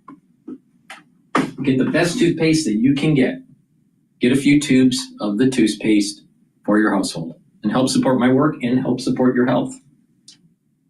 Now, taking ashwagandha root and turmeric are really important. It's a dual stack, all right? Now, ashwagandha will help to control cortisol levels and help to control your blood glucose levels, bring down that inflammation. Turmeric will bring down pro-inflammatory cytokines, bring down inflammation, and also soak up free radicals. By bringing down that inflammation, you're improving your immune system and you are improving your vascular system. Because if you have a lot of inflammation at the vascular level, you're increasing your chances of building up plaque. You don't want that. So this is a dual purpose stack. Get the turmeric and the ashwagandha, take it every day, help with your vascular system and your immune system. Go to my store, the-studio-reykjavik.com, use discount 5 and you get $5 off any order. Now, let me talk about another great dual purpose stack. All right. Olive leaf extract. All right. Like I said here, taking the turmeric and the ashwagandha brings down inflammation. Well, you can also add to that stack or take it separately, the olive leaf extract. This will help with your cardiovascular health and your immune system because it's bringing down inflammation. So that's positive for your immune system. And it's helping bringing that inflammation down at the vascular level. So that's good for preventing or reducing the chances of plaque buildup. But it also helps to bring down LDL levels and increase your HDL levels. So it's improving your total cholesterol. And by having less LDL, you have less LDL that's oxidized. When you have less LDL that's oxidized, that means less plaque buildup. So please take the olive leaf extract every day to help with your immune system and your cardiovascular health, and stack it with the turmeric and the ashwagandha. And it's a great stack, multi-purpose stack, immune system and cardiovascular health. Again, go to my store, the-studio-reykjavik.com. The link is in the description of this video. Take these different stacks that I'm telling you how, and they're dual purpose. You're targeting at minimum 2 different systems. And in some cases, these stacks that I've been going over in the broadcast, you may be targeting 3 or 4 different systems. So please go to my store, use discount $5 off any order. I want these great products in your hand. Take these stacks that I'm talking about and improve your health. For the ones that are watching on Rumble and on YouTube, we're live streaming. I'm also live streaming on my website, the-studio-reykjavik.com. I have a simulcast with X Spaces. So if you want to ask a question on X Spaces, please join X Spaces. It's a great way to just listen in if you, are traveling, in the car or whatever. Some people listen to the show while they're traveling. But if you do have a question or a comment, please ask for the mic on X Spaces and I will let you on. All right, let's continue with Cash Jordan. Border in New Mexico to meet a woman who just hours ago arrived on U.S. soil. She paid smugglers over $15,000 to get here. That morning, she'll be dropped off at her final destination elsewhere in the U.S. We learned her journey was facilitated by a network of Americans smuggling people from across the nearly 2,000-mile-long stretch of the southern border.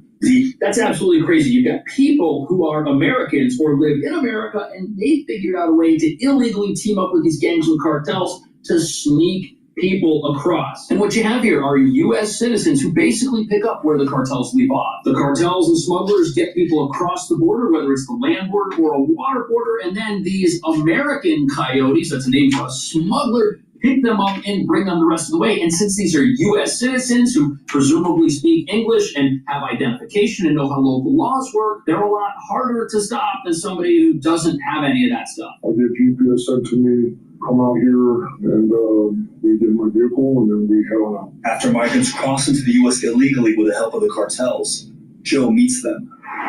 We were going to a motel that was used as, a place to help illegal immigrants stay So these hotels and motels.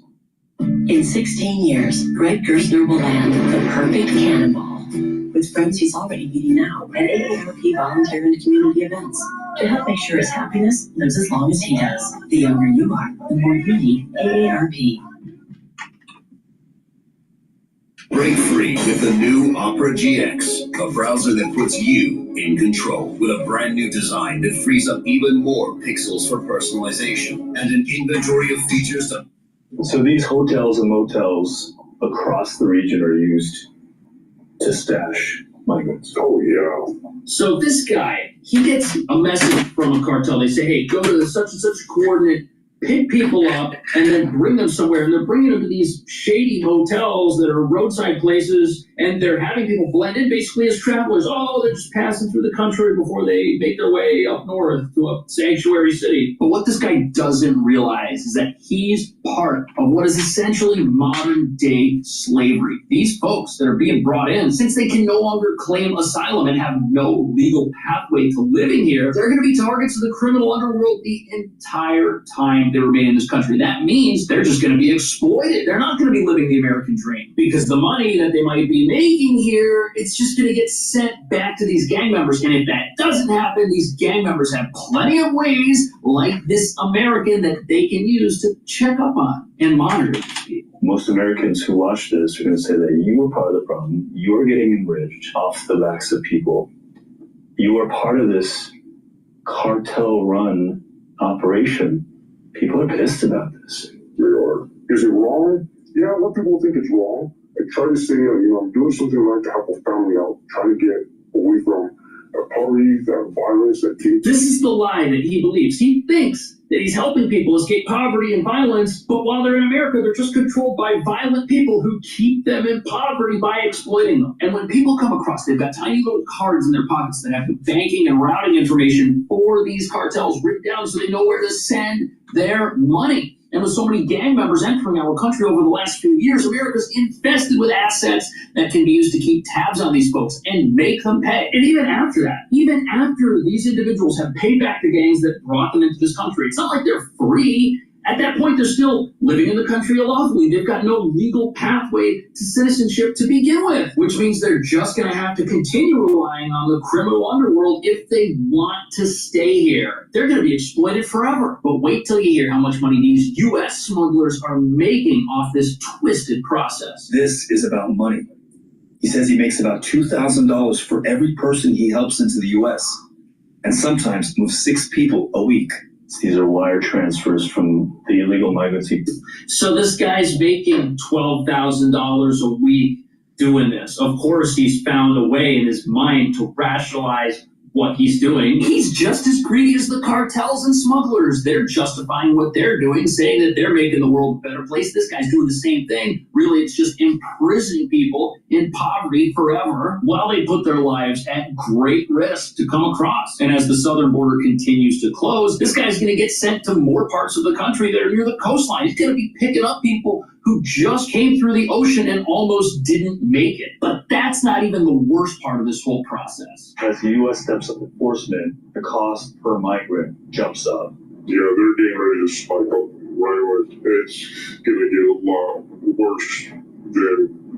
Okay, so as things get worse for the people crossing, they're just going to get financially better for this guy who's still going to tell himself that in his mind that he's making the world a better place because he's doing people a favor, but really what he's done is by bringing people across who might have to pay $20,000, $30,000, they're going to be working off that debt to these cartels for a very long time. And then again, after that finishes, what reward do they have? Nothing. They've still got to communicate with criminals. And as the border gets harder and harder to cross, more people are going to make this dangerous water crossing. More lives are going to be at risk. More people are going to needlessly be accosted throughout all of this. What do you think about that? Are people who are helping folks illegally into the country doing the world a favor, or are they just doing criminals a favor? Are they criminals? And how do you think the U.S. could lock down its maritime border? Is it possible to build offshore structures to stop boats from getting through, or will there always be folks who manage to get through this way? Let me know. Thank you so much for watching.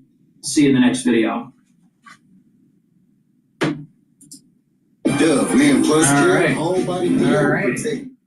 So that's Cash Jordan. lots of problems with illegal immigration. Please go to my store, the-studio-reykjavik.com, and get the vitamin D3. This helps to absorb calcium. It also is used for a gene expression cofactor.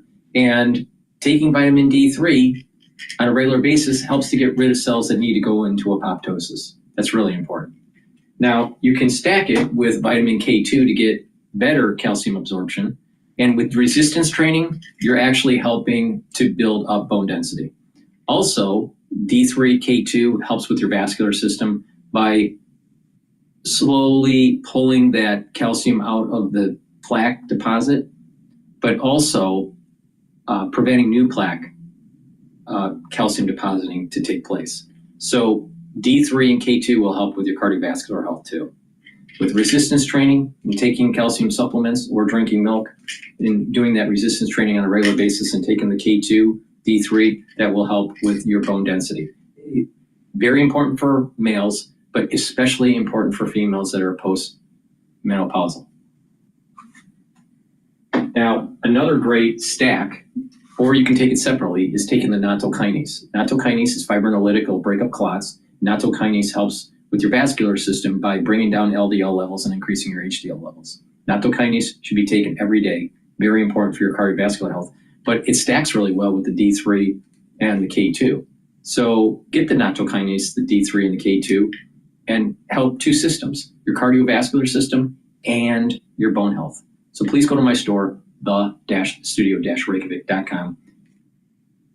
Use discount 5 and you get $5 off any order. I also have a cardiovascular box. It's the longevity cardiovascular box. And that has a bunch of other supplements that helps with your vascular system. All right, let's go to Al Jazeera here and see what they have to say. That would have given us a 40 or 50-day ceasefire where we could have discussed demilitarization and a final truce. There were all kinds of opportunities to do that, and they elected not to. The Israeli military has launched airstrikes in several areas across southern Lebanon, killing at least 7 people on Saturday and another in the early hours of Sunday. This is the aftermath of an airstrike that hit the southern port city of Tyre, which killed 2 people and injured several others. Israel says its air raids were targeting Hezbollah positions. Ali Hashim visited Tyre, sent us this update. We're here at the scene of the attack that took place here in Tyre on Saturday, where 2 people were killed and several injured. This is the flat that was hit through an Israeli drone strike, but it's clear that the whole area has been affected by this strike. A lot of destruction in cars, but also the houses surrounding this flat were all affected by the drone strike. This is just part of a wave of airstrikes and drone strikes that were conducted on Saturday by Israel and targeted several southern Lebanese villages and towns. At least 8 people were killed over the day. Well, also this just reflects the amount of tension on the Lebanese-Israeli border after several months of ceasefire, a very fragile ceasefire that has been violated on several occasions. Israeli airstrikes and drone strikes are taking place. All right, I'm gonna go to the Live Now news. It's talking about Moscow targets Ukraine with mass drone attack. They are going to be supporting Ukraine in this war. Let's take a look.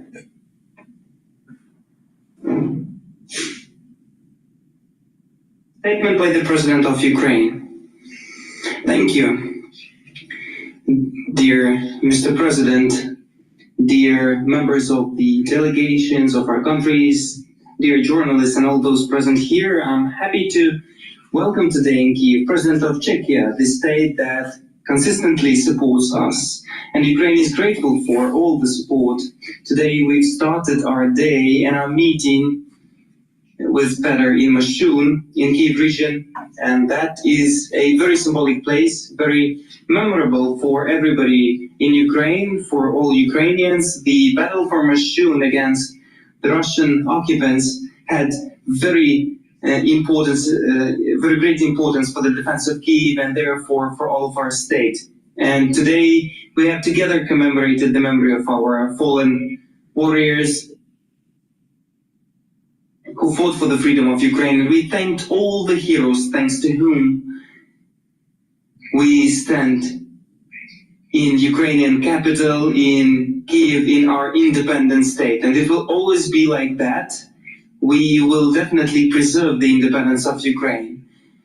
On the day before, Mr. President of Czechia was in Odessa and became a witness of a large-scale Russian attack against our city of Odessa, against all of our countries. There were more than 200 attack drones, more of those Shahed drones.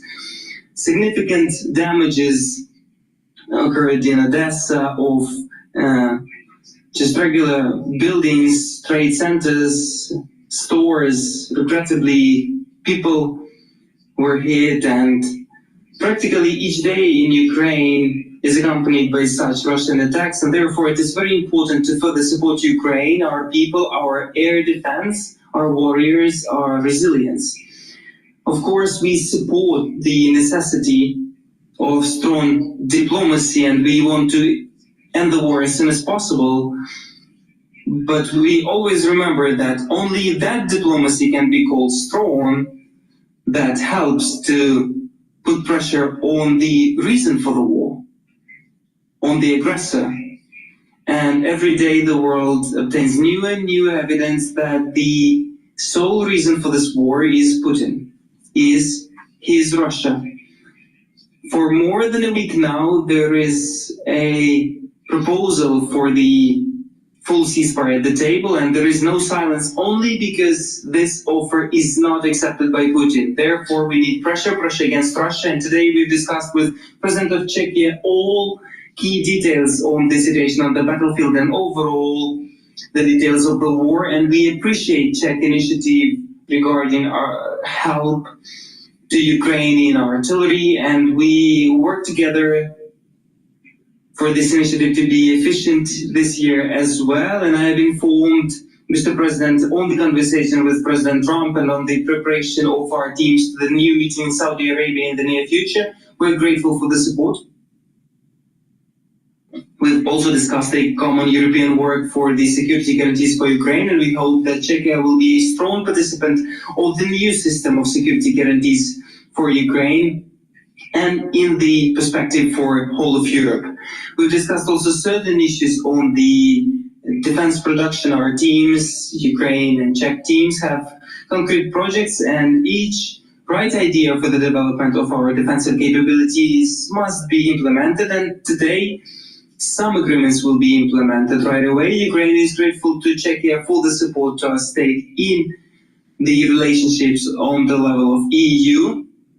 Now, regrettably, certain negotiations slowed regarding our accession to the EU, and all because of the obstruction from the representatives of our one country, obstruction of the work of Ukraine and all other EU member states. We believe that EU needs more unity, more speed, and more opportunities to do what has been promised. Ukraine fulfills its obligations on the membership requirements, and the negotiation process must correspond with that. Also, Czechia supports joint European decisions regarding support to Ukraine, in particular defense and financial support, and that works truly for the common security. And one more thing, Czechia now during this war received hundreds of thousands of our people, Ukrainians, received them with respect and sincere desire to help.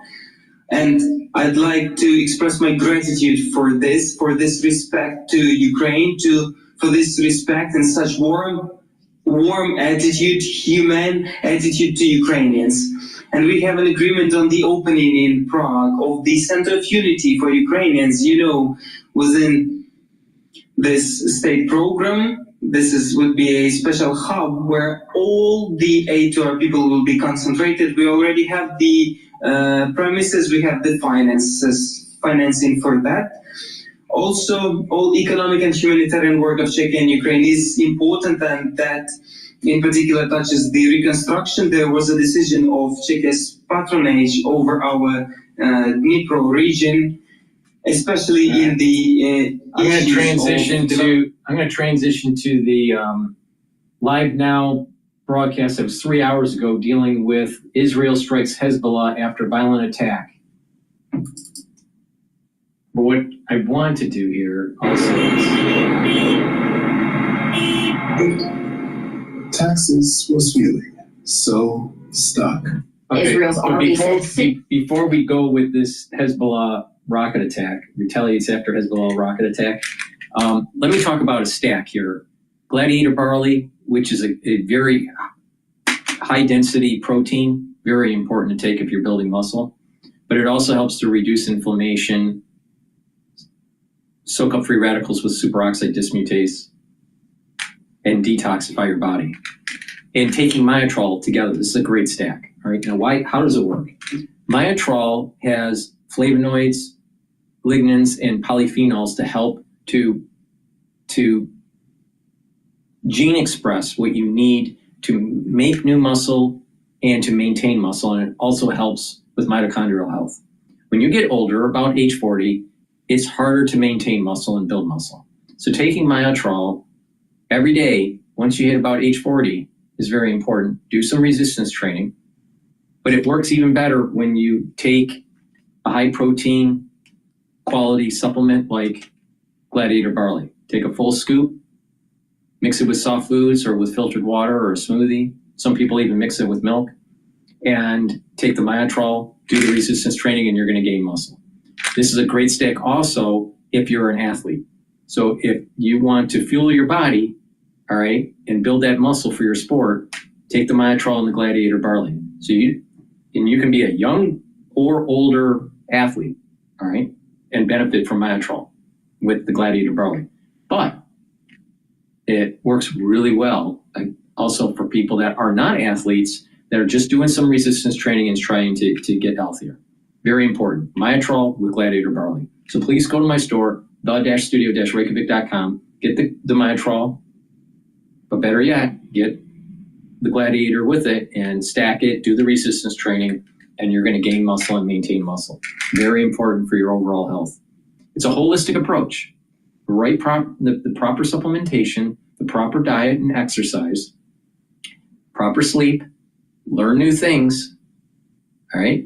Mindfulness or spirituality, all these help with the health of your body for it to heal and for it to slow down its aging process and boost up its immune system. So please go to my store, the-studio-reykjavik.com, get the Myotrol, get the Gladiator barley, stack them together, and you get the max benefit. But you can take them separately. But again, taking them together is the max benefit. Rockets were fired along a town near the border of Lebanon. 3 crossed into Israel and were intercepted. To speak more on all of this, I do want to bring in Blaise Mishtal, who is the Vice President for Policy at GINSA. Blaise, as always, we appreciate you taking the time to speak with us here on Live Now from Fox. Good morning, Stephanie. Thanks for having me on. So, we are talking about 2 very different ceasefires. One that has fallen apart between Israel and Hamas. Both sides not in agreement when it comes to what those next steps should be. Can you tell our viewers right now at this point where that ceasefire and the negotiations stand today and what it looks like when it comes to potentially moving forward? Sure. Well, Israel has always been very clear about what its goals in the war are. And there's 2 main ones. First of all, to get the hostages back. And second of all, that Hamas cannot remain in control of Gaza. And the ceasefire that was negotiated together by the Biden administration and the incoming Trump administration in mid-January hopefully offered a path towards achieving both of those objectives. It allowed for hostages to be released and set up further negotiations towards a deal in which Hamas would be replaced in Gaza by some other entity that would help govern it. And what it turned out was Hamas was not interested in negotiating its own demise and its own replacement. In fact, it was intent on demonstrating to the world that it remained in control, that it had an iron grip on power in Gaza, and that it would use it cruelly. We only need to think back to the awful ceremonies that Gaza staged, releasing hostages while its masked fighters brandished guns in their faces and crowds jeered them. Hamas was in control, and it was not ready to negotiate any ceasing of its operations or hold on power there. And I think that's why negotiations towards a phase 2 of the deal never really materialized. And when the United States and Israel proposed, seemingly quite sensibly, that at the very least there could continue to be an exchange of hostages, some maintenance of the first phase of the ceasefire, Hamas was not interested because the hostages are its leverage, are what is allowing it to stay in power. And so that is why Israel decided if there are no hostages being released and there's no negotiations by Hamas towards removing itself from power, then there is no more ceasefire. And that the only way to gain leverage against Hamas, to force Hamas to release more hostages and relinquish its power, is to go back into Gaza. And that's what we've seen for the last week. Hamas refusing to release those hostages, that was a non-starter for Israel. We have seen the activity ramp up back in Gaza. When we take a look at another potential ceasefire, it took months for the first phase of the ceasefire to actually come to fruition. Is that realistic? Hamas refusing to release those hostages, that is one of the sticking points with Israel. Could we see another ceasefire come to fruition, or right now does it look like the only way to address Hamas is through force? It certainly seems like Hamas has not budged so far in the week of this renewed Israeli offensive into Gaza. It doesn't seem like there have been any negotiations or any sign of flexibility from Hamas. No intent to release these hostages, and I should note, 5 of those hostages are American citizens that Hamas still holds. This is not only a crime against Israel that Hamas has committed and has continued to perpetrate, it is a crime against the United States. And so I think what we're going to see, and we're already seeing, is Israel gearing up for a level of fighting, a level of pushing against Hamas that is greater even than anything we saw during the first war, when Israel was sort of slowly and meticulously moving through Gaza, sort of one town at a time. They're now gearing up. We see them coming from the north and the south at the same time, trying to put much greater military pressure on Hamas. But so far, it doesn't seem to be working, which I think leads to Israel's second objective, which is the elimination of Hamas. And I think that might be the only way that we're going to get these hostages back out. And speaking of the elimination of Hamas, Israel decimated Hamas earlier on. When it comes to regrouping and reorganizing, obviously that's the objective of Hamas. They don't want to be eliminated. Where do they stand now? How strong are they at this point in time? Yeah, so I think, we often call Hamas terrorists. It's important to understand that at least before the war, as of October 7th, they were what Israel called a terrorist army. They had organized units, they had special forces, they had rockets and missiles and drones on the level of most militaries in the Middle East. That military capability has largely been decimated. We saw this week that all that Hamas could muster in response to Israel was launching 3 rockets. It doesn't have a lot of that big military hardware left. But what it does have is fighters, and it is now much more of a terrorist or a guerrilla force. And according to the Israelis, at least, even though they say they think they've killed maybe some 20,000 Hamas fighters, injured and taken off the battlefield, similar numbers, Hamas has recruited and replaced many of those with young men who have joined its ranks since the war started. They may not be as hardened, they may not be as well trained or armed as Hamas fighters before them, but that doesn't mean that they're not going to fight and they're not going to hit back at Israel. And that's now the challenge. They're not fighting an army. They're fighting lots of small guerrilla cells that are hidden among civilians. We know that Hamas hides in schools and mosques and hospitals and fights from there. I also want to speak about this because we haven't heard much about Hezbollah, but that is still happening. We're talking about Iran and the various arms. Hezbollah, of course, one of them, also fighting Israel. We've seen some of the attacks happening this weekend. Hezbollah not admitting to some of those rocket attacks that killed individuals. And there still is a ceasefire in place. Where does that ceasefire stand? Yeah, so I think technically that ceasefire is still in place. Both sides still say that they are committed to respecting it. But it is certainly tenuous. It is certainly the case that whether it is Hezbollah or other terrorist groups that operate within Lebanon that are aligned with Hezbollah and operate only with Hezbollah's permission, terrorists remain in Lebanon. They remain committed to attacking Israel, and that the full terms of the ceasefire, which is, first of all, that Hezbollah would stop attacking Israel. Secondly, that they would withdraw north of the Litani River.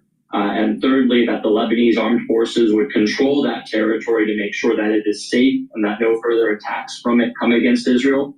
The full terms of the ceasefire haven't been implemented, which is why Israel continues to defend itself by hitting against terrorist targets that remain in that area that is supposed to be safe, and why the United States thankfully recognizes Israel's right to do that.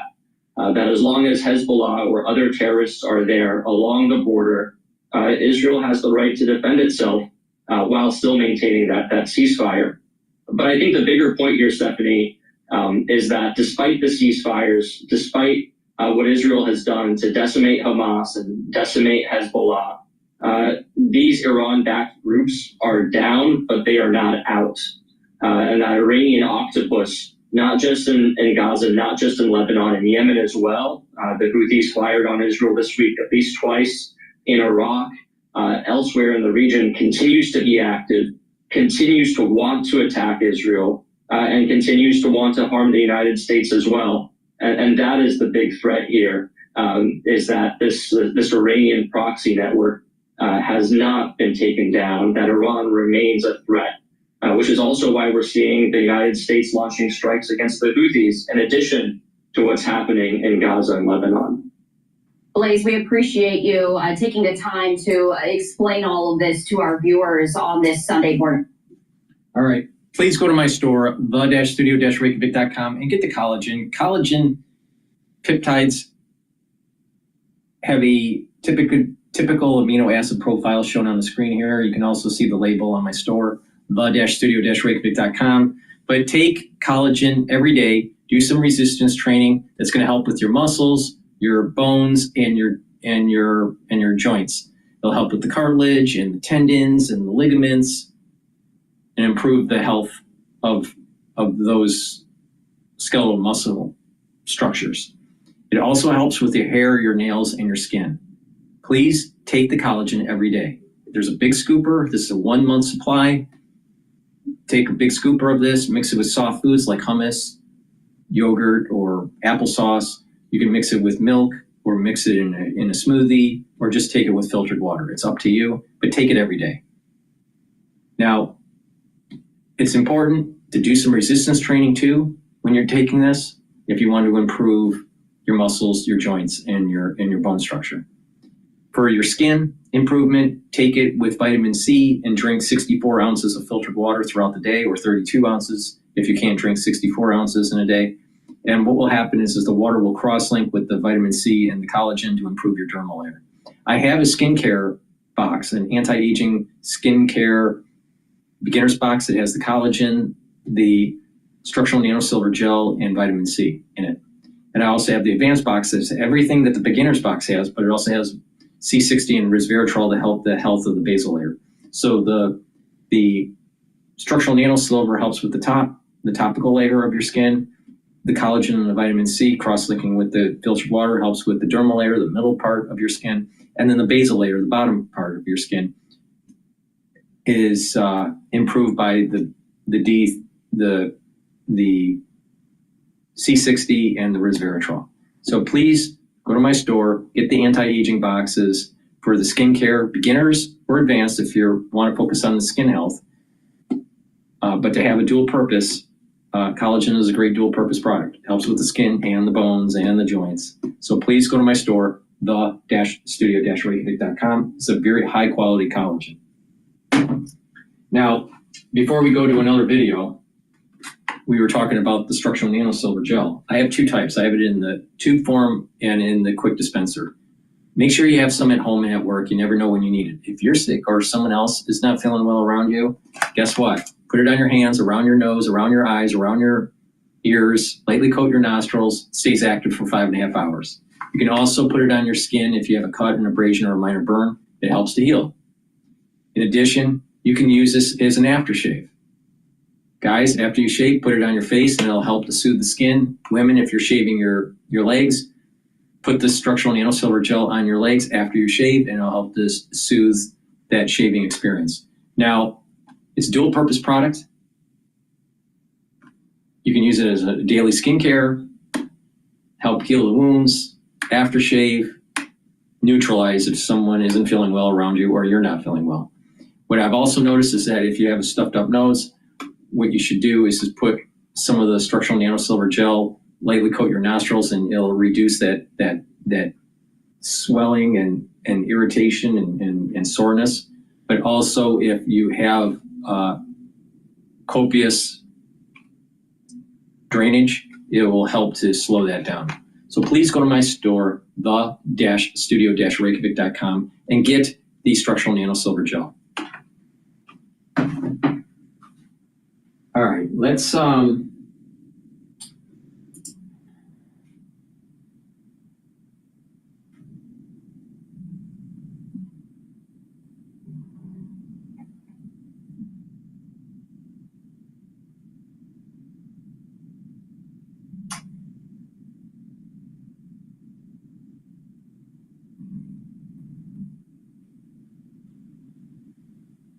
right, this is 2 days ago with Democracy Now! Dealing with the JFK assassination files.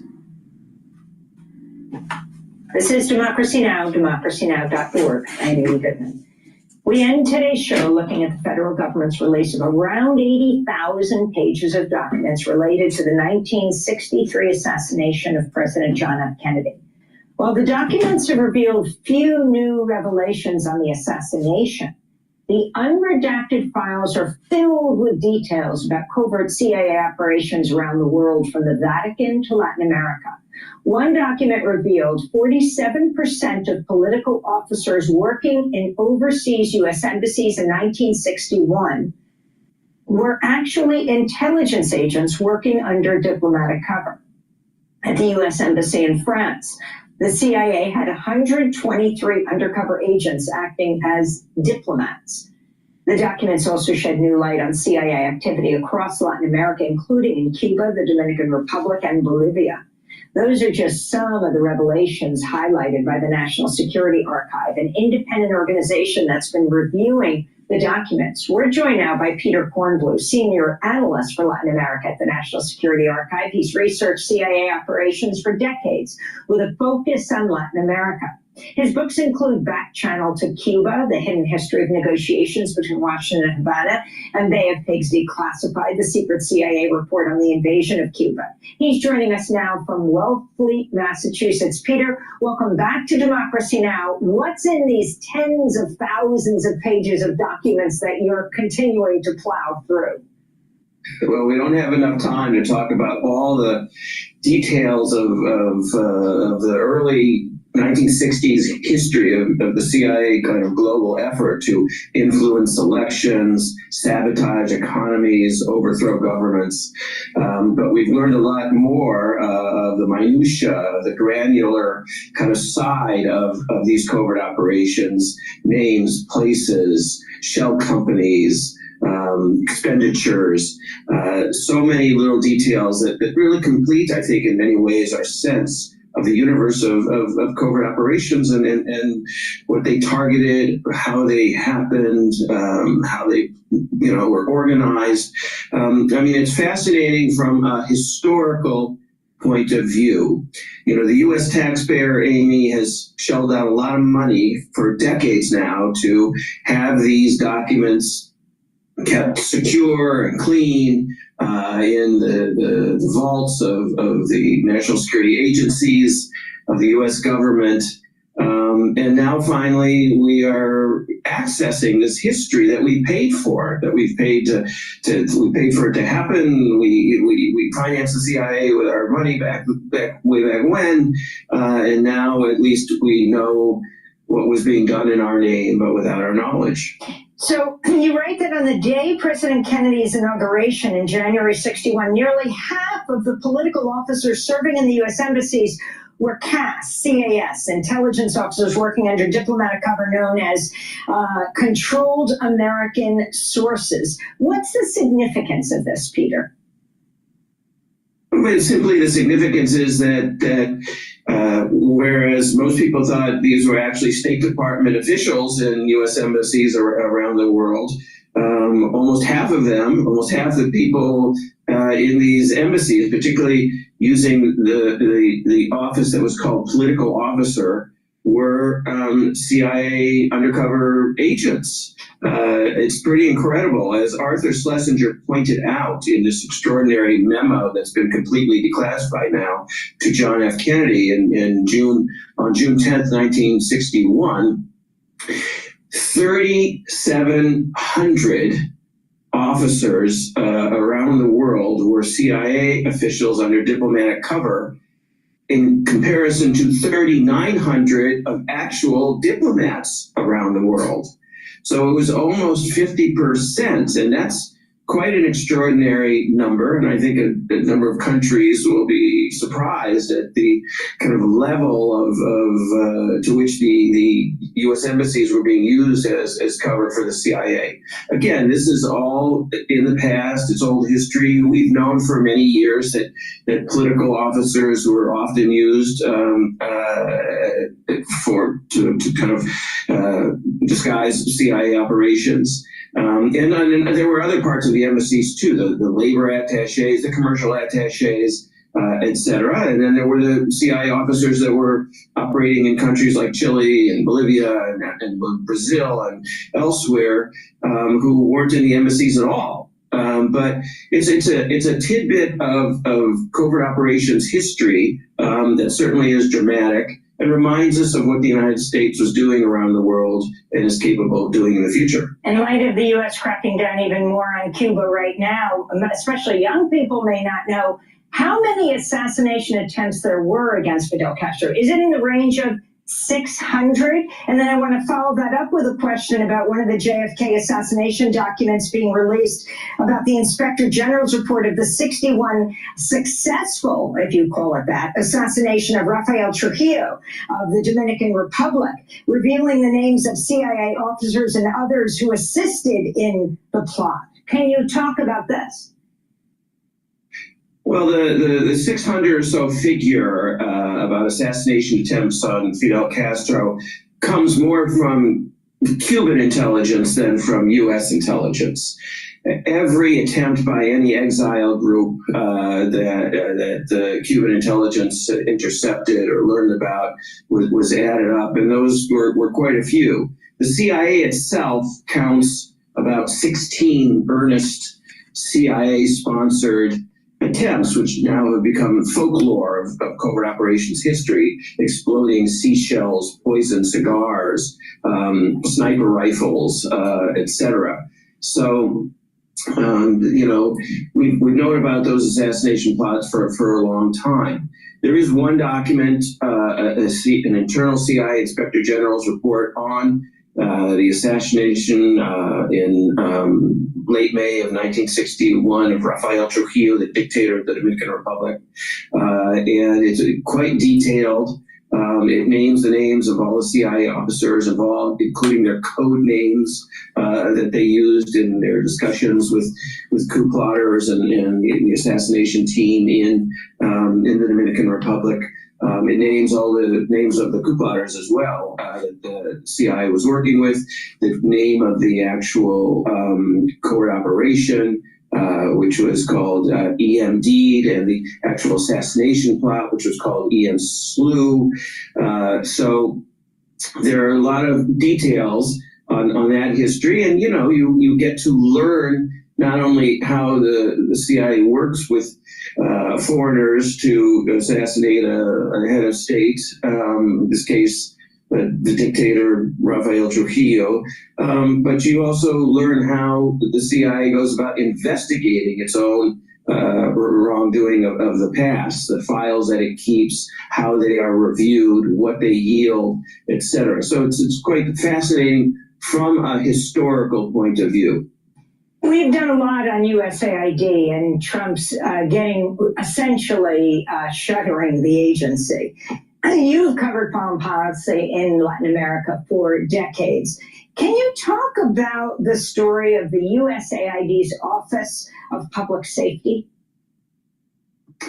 That's, again, part of the folklore of covert operations. There was a famous movie made about Dan Matrioni, and who was an officer in the Office of Public Safety. It was never completely proven that he was a CIA official. He was kidnapped and executed in Uruguay by the Tupamaros. Became a very famous case. There is evidence in these declassified documents that the CIA did use AID as cover. But, that was a long time ago. And even if it was doing that, there's still quite a bit more to USAID than CIA covert operations. And so when we talk about AID being shuttered today, we're talking about programs that were literally saving lives every day, providing food bought from U.S. farmers, by the way, by the federal government, and food, medicine, vaccines, quite a bit of support to many of the causes that we actually care about. So it's easy to look back on the older history of USAID when it was first started as a tool of the Cold War. The Cold War has been over for a long time now, so closing it down now is simply a crime against humanity, frankly, in my opinion, because so many people will die and suffer and become ill and impoverished by this cruel act of simply closing the doors of the USAID programs. Peter Kornblue, the New York Times, reports a senior official at the main U.S. aid agency, which is being dismantled by Trump, told employees to clear safes holding classified documents and personnel files by shredding the papers or putting them into bags for burning, according to an email sent to the staff. The significance of this, you as an archivist who deeply wants to understand what is happening and has happened in the past. Well, there is a Federal Records Protection Act, a law that prevents documents from just being wantonly destroyed, erased, shredded, burned, as this email that you referred to indicated. And so that was very alarming when that news broke and that email was shared with the kind of legal community. It also spoke to the issue of whether these documents might have been relevant in the ongoing lawsuits, the legal pushback by AID employees to save their jobs and save their institution. Legal efforts that are underway right now, and those documents might have actually been relevant to those legal efforts.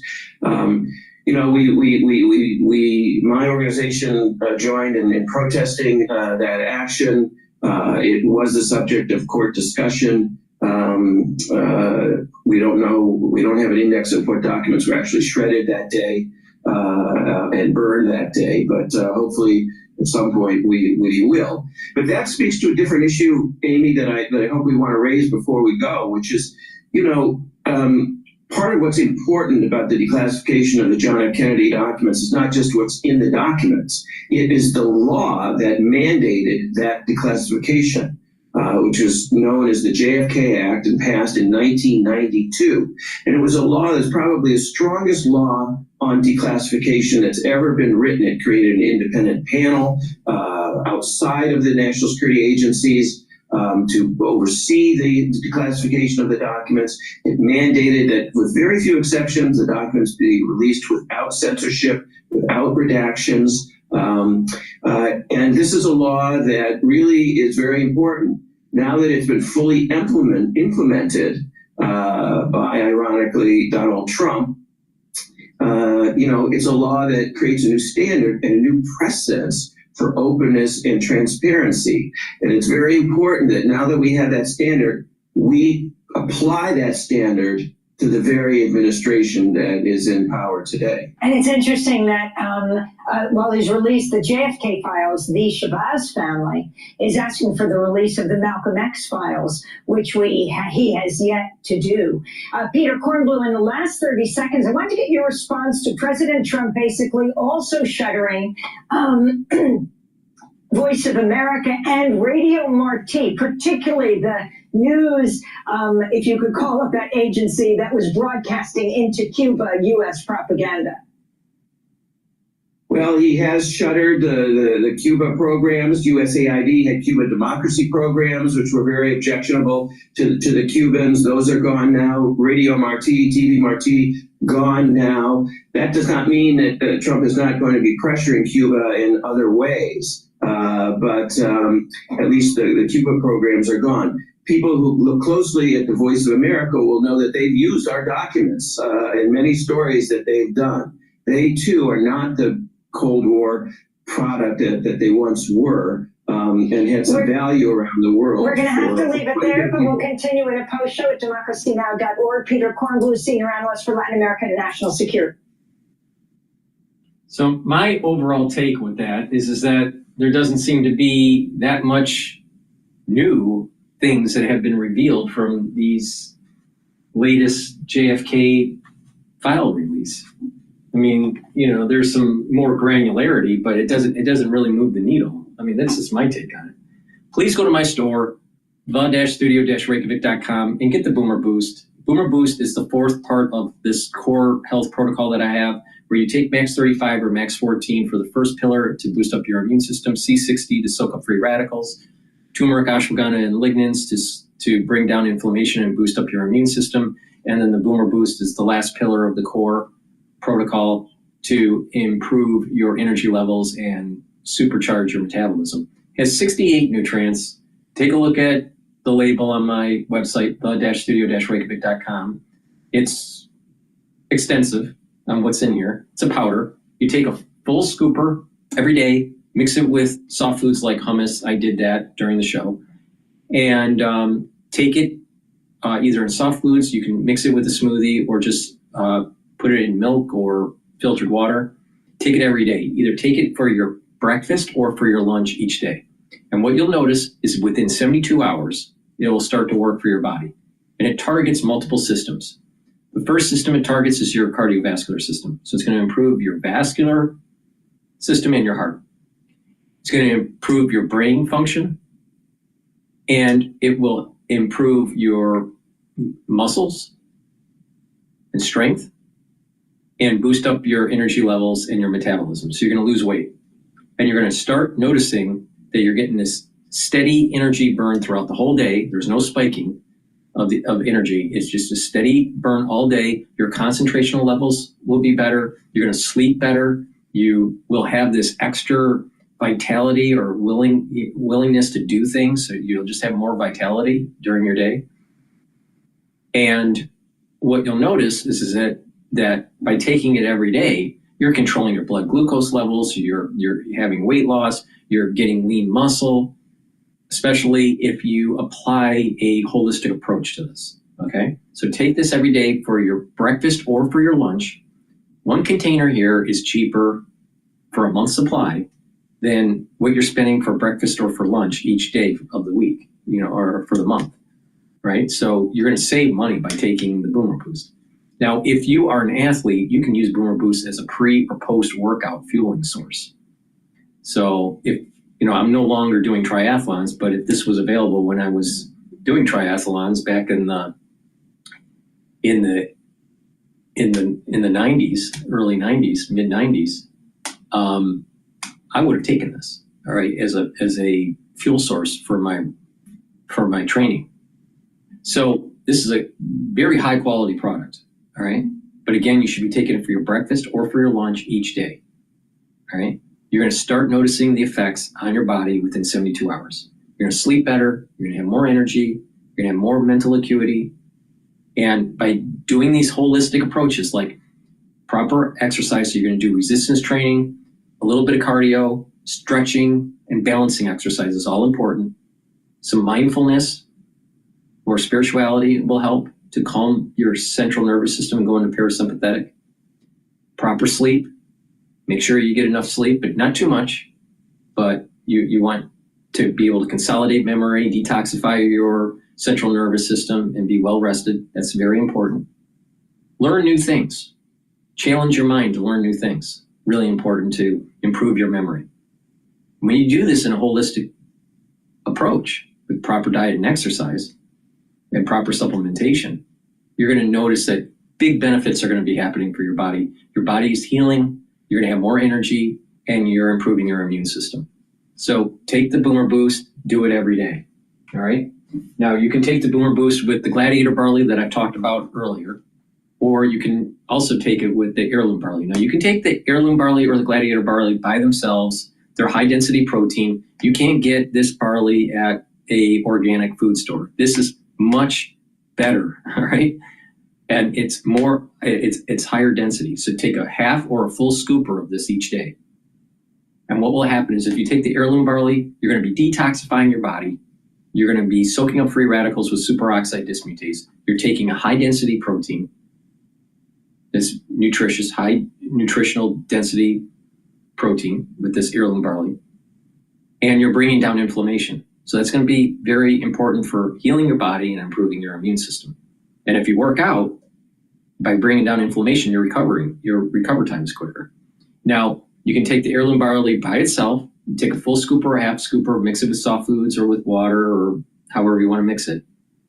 Or you can take it together with the Boomer Boost, and you'll get the max benefits with that, where you're getting the 68 nutrients plus the high density protein.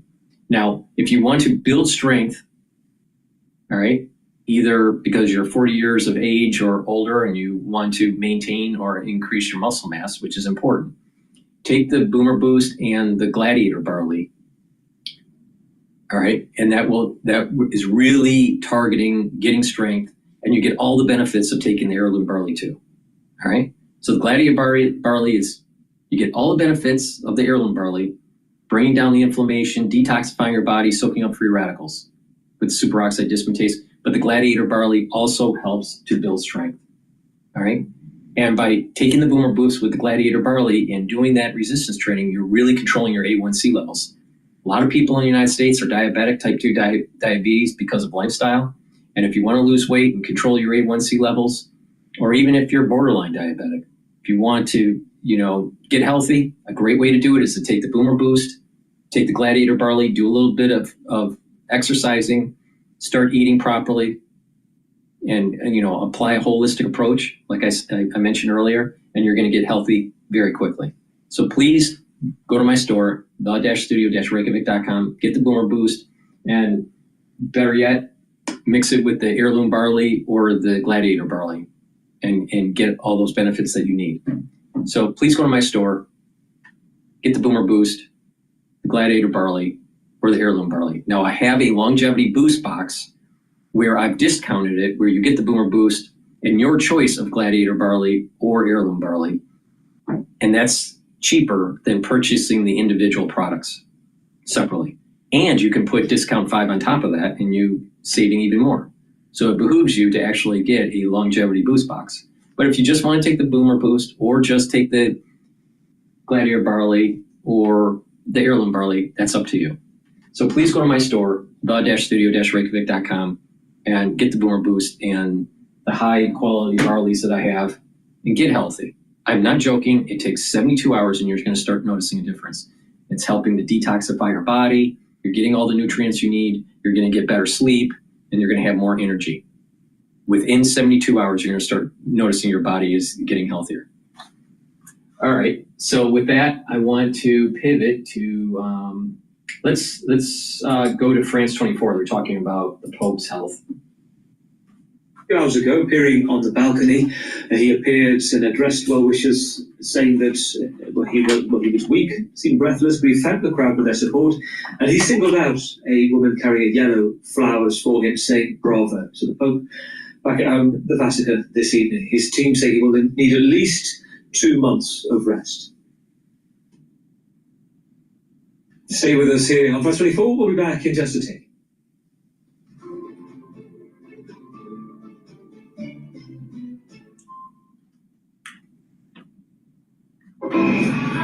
Musicals are not just centre stage in London and New York, but also in Paris.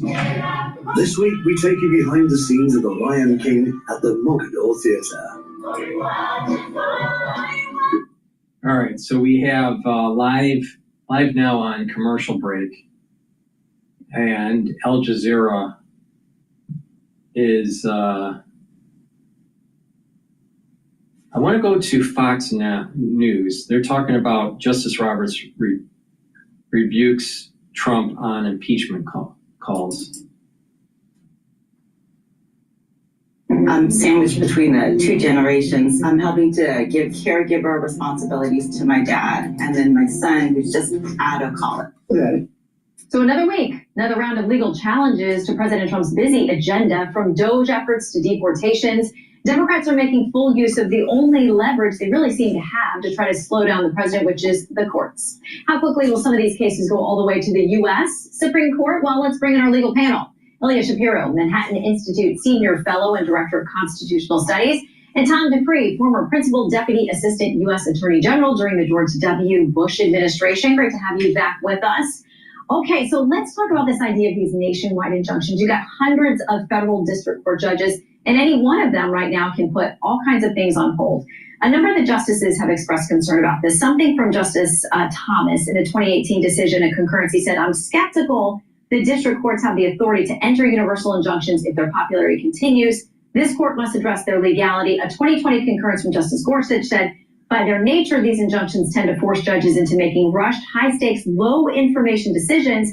A single loss and the policy goes on ice, possibly for good."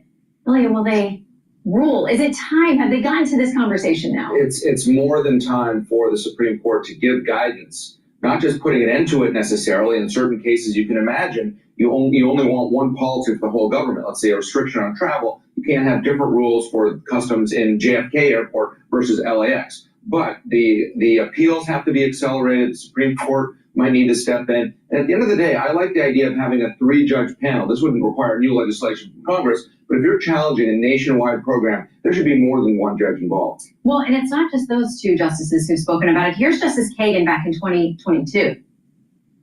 You look at something like that and you think, that can't be right. In the Trump years, people used to go to the Northern District of California. And in the Biden years, they go to Texas. And it just can't be right that one district judge can stop a nationwide policy in its tracks. Yeah, and she said, and leave it stopped for years that it takes to go through this normal process. It turns into this forum shopping exercise. That's exactly it, Shannon. And look, I don't say this often, but Justice Kagan is exactly right here.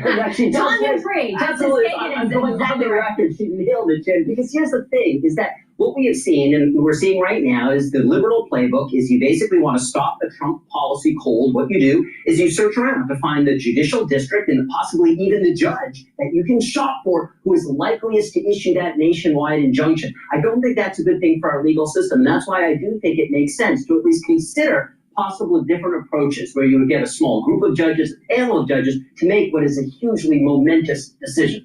Well, through all of this, there's been a lot of frustration, and some of the president's supporters have said, and the president, maybe we need to impeach some of these judges. So the Chief Justice of the Supreme Court, John Roberts, said this Monday, for more than 2 centuries, it has been established that impeachment is not an appropriate response to disagreement concerning a judicial decision. The normal appellate review process exists for that purpose. Tom, he doesn't often say things like this publicly. He does not. And look, that language he used, that it is not appropriate for Chief Justice, mild-mannered Chief Justice Roberts, that is like an expression of fury. It's like reading in all caps. It is. It is all caps version saying it's not appropriate. And look, I think politically, impeachment is just a super, super heavy lift, right? You would have to get to 2/3 of the Senate. That's never going to happen in this context. I think the right approach is actually the one that President Trump himself said in that interview clip you played, is that if you don't like a judicial decision, I think it's perfectly fair to criticize the substance of that decision. Judges are fair game for criticizing their decisions, and then you appeal it to the higher courts. You go to the Court of Appeals, and if necessary, to the Supreme Court of the United States. That's the best route, not impeachment. Okay, so Sean Davis, who's the co-founder and CEO of The Federalist, said this on X in responding to Chief Justice Roberts. He said, had Roberts done his job and restrained inferior judges from overstepping their bounds and claiming for themselves authority and power which does not belong to them, he would not find himself in this predicament. What do you make of that, Ilya? I think that's generally right. The Supreme Court needs to rein in some of these temporary restraining orders, TROs, which are talk about regular process. TROs aren't supposed to be appealable in the first place, and yet we have TROs issued about spending billions of dollars and things like this. So Roberts had the opportunity a couple of times already. Some of these have gone to the court, and the court has not given further guidance to the lower court judges. So whether you agree with what Roberts said or not, I think in terms of actually affecting the process, I think if he had a firmer rein, then indeed there would be less of this kind of chaos and both sides questioning the legitimacy of the judiciary. Okay, one of the hottest debates has been over the use of the Alien Enemies Act to deport people. Last weekend, there were these plane loads of Venezuelans who left. The administration said these were gang members. It was time for them to go. They went to the Salvadoran prison. But a legal filing for the attorneys for those deported Venezuelans says this: if the president can designate any group as enemy aliens under the act, and that designation is unreviewable, then there's no limit on who can be sent to a Salvadoran prison or any limit on how long they will remain there. Ilya. Well, there are, as we've learned from the Mahmoud Khalil case and other people being arrested for engaging in various protests that violate the immigration rules about who can stay, what qualifies you or disqualifies you for a visa. Same thing for gang members. If you're designated as a group that is against our national interests, the Alien Enemies Act is an old law. It's only been used during wartime, but the law is the law, and it states plainly what's going on. So there's been a lot of skirmishing over whether the plane was already in the air, had it departed our airspace, and what have you. But on the substance, I think the administration is within its powers, certainly with illegal aliens, but even with those on visas, to pull those if there's an administrative determination. And Judge Boasberg says he's going to get to the bottom of those planes and when they left and hold people accountable. That's still being ironed out. But to this issue of whether or not everybody on that plane was a gang member, because there are family members who come forward, as they would, to say they've been caught up wrongfully in this whole thing. But Wall Street Journal reports this. ICE officials say they vetted each Venezuelan, taking court records, interviews with suspected members, surveillance, and other evidence into account. Quote, ICE did not simply rely on social media posts, photographs of the alien displaying gang hand-related gestures or tattoos alone. That's from an acting immigration official.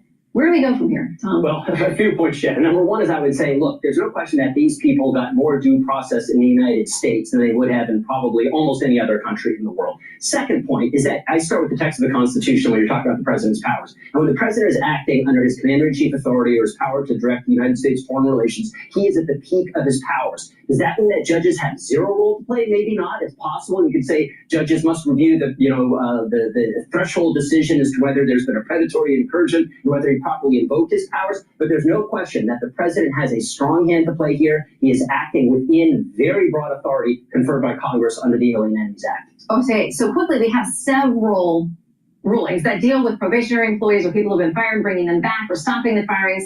It seems to me there's some language in some of these rulings that says maybe Doge and Elon Musk can't do it, but maybe the agency heads or the president more directly can do this?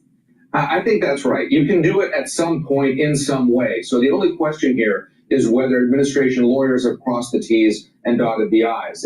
There's no law in the book saying once employees are hired, you can't get rid of them unless they commit some sort of malfeasance. You can have reduction in force and layoffs and all of these sorts of things. So I'm confident that sooner or later, this will all get sorted out, whether it's Elon, whether it's Trump, whether it's Trump directing one of Elon's colleagues or what have you. Quick onward, Tom. I think ultimately the president is going to be very successful in reducing the size of the federal government. Whether or not they have to do a do-over as to particular employees that were fired and say the president has to do it, not Elon Musk, maybe, but the president is ultimately going to get where he wants to go with the reduction in force. All right, we may have to keep you two on retainer because there's going to be a lot to discuss. Thank you very much for being in here today. Thank you. Hey everyone, I'm Emily Campagno. Please go to my store, the-studio-reykjavik.com, and get the NAD Plus supplement. This will boost up your NAD Plus levels. That will boost up your energy. That will also help to repair DNA damage, cellular DNA or mitochondrial DNA damage. So NAD Plus will help with that. And NAD Plus helps with protecting your neurons. So take it every day. Take this supplement to boost up your NAD Plus levels. Very important, especially when you get 40 years of age or older. NAC. NAC is a supplement that I've added to my stack. Very important to boost up glutathione levels, help to detoxify your liver or your kidney, and NAC will help with your lung health and calm your central nervous system and reduce anxiety. So NAC is very important to take. Now, when you boost up that glutathione level, that's going to act as a strong antioxidant, so it's going to help to soak up free radicals in a different pathway compared to C60. So NAC stacks really well with C60. Also, NAD Plus stacks really well with C62. Ubiquinol is the most bioavailable form of CoQ10 that you can get. All right? So take ubiquinol every day. It's going to boost up your energy levels. It's going to help with the mitochondrial health, and it's going to protect your neurons. This stacks really well with NAC and also with NAD Plus supplement. So please go to my store, the-studio-reykjavik.com, and get the NAD Plus, the NAC, and the ubiquinol. Stacks really well with C62. But use discount 5 and get $5 off. All right, with that said, let's take a look at what else is cooking in the news here. Oh, you know what's really crazy is how these Tesla dealerships, violence spiking. Let's go going to structures that are occupied. And then, of course, you have to take into account first responders, law enforcement, and firefighters alike who are coming to put out those fires. If they incurred an injury as a result of putting out those fires, that's an injury to somebody as a result of the action that was set. And so thereby, particularly here, what we're seeing is Elon Musk has been designated by President Trump to run the to run this Doge department. And so thereby, are they targeting him because he's the owner, creator of these Teslas, and thereby they are trying to show that they are against what is going on with whatever the president is doing, whatever the political administration, in this case it is President Trump. And so thereby, are they trying to go after and create a message through these acts of violence towards Doge, towards Elon Musk, and ultimately the current administration through these acts against Tesla and dealerships? So you just said it there that these attacks have really spiked ever since Elon Musk was tasked to lead the Department of Government Efficiency. But we're also talking about the fact that we're within a new presidential administration with President Trump returning back to the Oval Office. Now, does that play a role in these kind of situations that we see? Is this surprising to you, or, you know, whenever we get a new administration, do we usually see protests and acts like this take place across the country? Protests, yes. There seems to be, especially, I would say in the last decade, it seems like protests have become the norm, regardless of who the political administration that's in place. But here in particular, because of what President Trump has done in trying to enact his way of minimizing government, in other words, trying to shrink government and thereby bringing in the Department of Government Efficiency under the leadership of Elon Musk. And so thereby you're going to, of course, incur protest, people who just do not like what is being put in place, and so they protest, and we are allowed to protest, right? By as long as they are peaceful protests, whatever I say is protected. However, what I do depends on what is that level of protest. I can protest, I can show signs, I can raise my hand and so forth, and try to get more and more numbers to make a statement, and ultimately that there is power in numbers. Here we're seeing this escalation of violence, arson, shootings. These are very violent acts. They in and themselves can be federal crimes, arson, etc. But what we are seeing is this, especially through the Attorney General and the President, calling these acts of domestic terrorism, trying to put an end, trying to deter further people who may be thinking of crossing that line of peaceful protest to an escalation of force, which is a crime. And then, of course, going overboard with trying to change the president's mind, to trying to change this political persuasion, so to speak, through nothing but violence, and to enact as a domestic terrorism. There really is no specific charge of a domestic terrorism. It really is garnishing resources of the federal government under the FBI, Department of Homeland Security, the Department of Justice, and being able to go after these individuals and charge them federally. So they are federal crimes, whether it be arson of a dealership that operates in interstate commerce. That's a big word or phrase in the federal government, in order to show that, hey, these dealerships that purchase these Teslas from another state, thereby as a result, somebody set fire to the Tesla or to the dealership, which is disrupting and interfering with interstate commerce. That allows the federal government to charge an arson, which could be a state crime, to charge a gun violation, which can be a state crime. And the penalties go up and so forth, minimum of 5 years to a maximum of 20. And then, of course, if there are injury or death, if there is a conviction, those sentencings could go further up.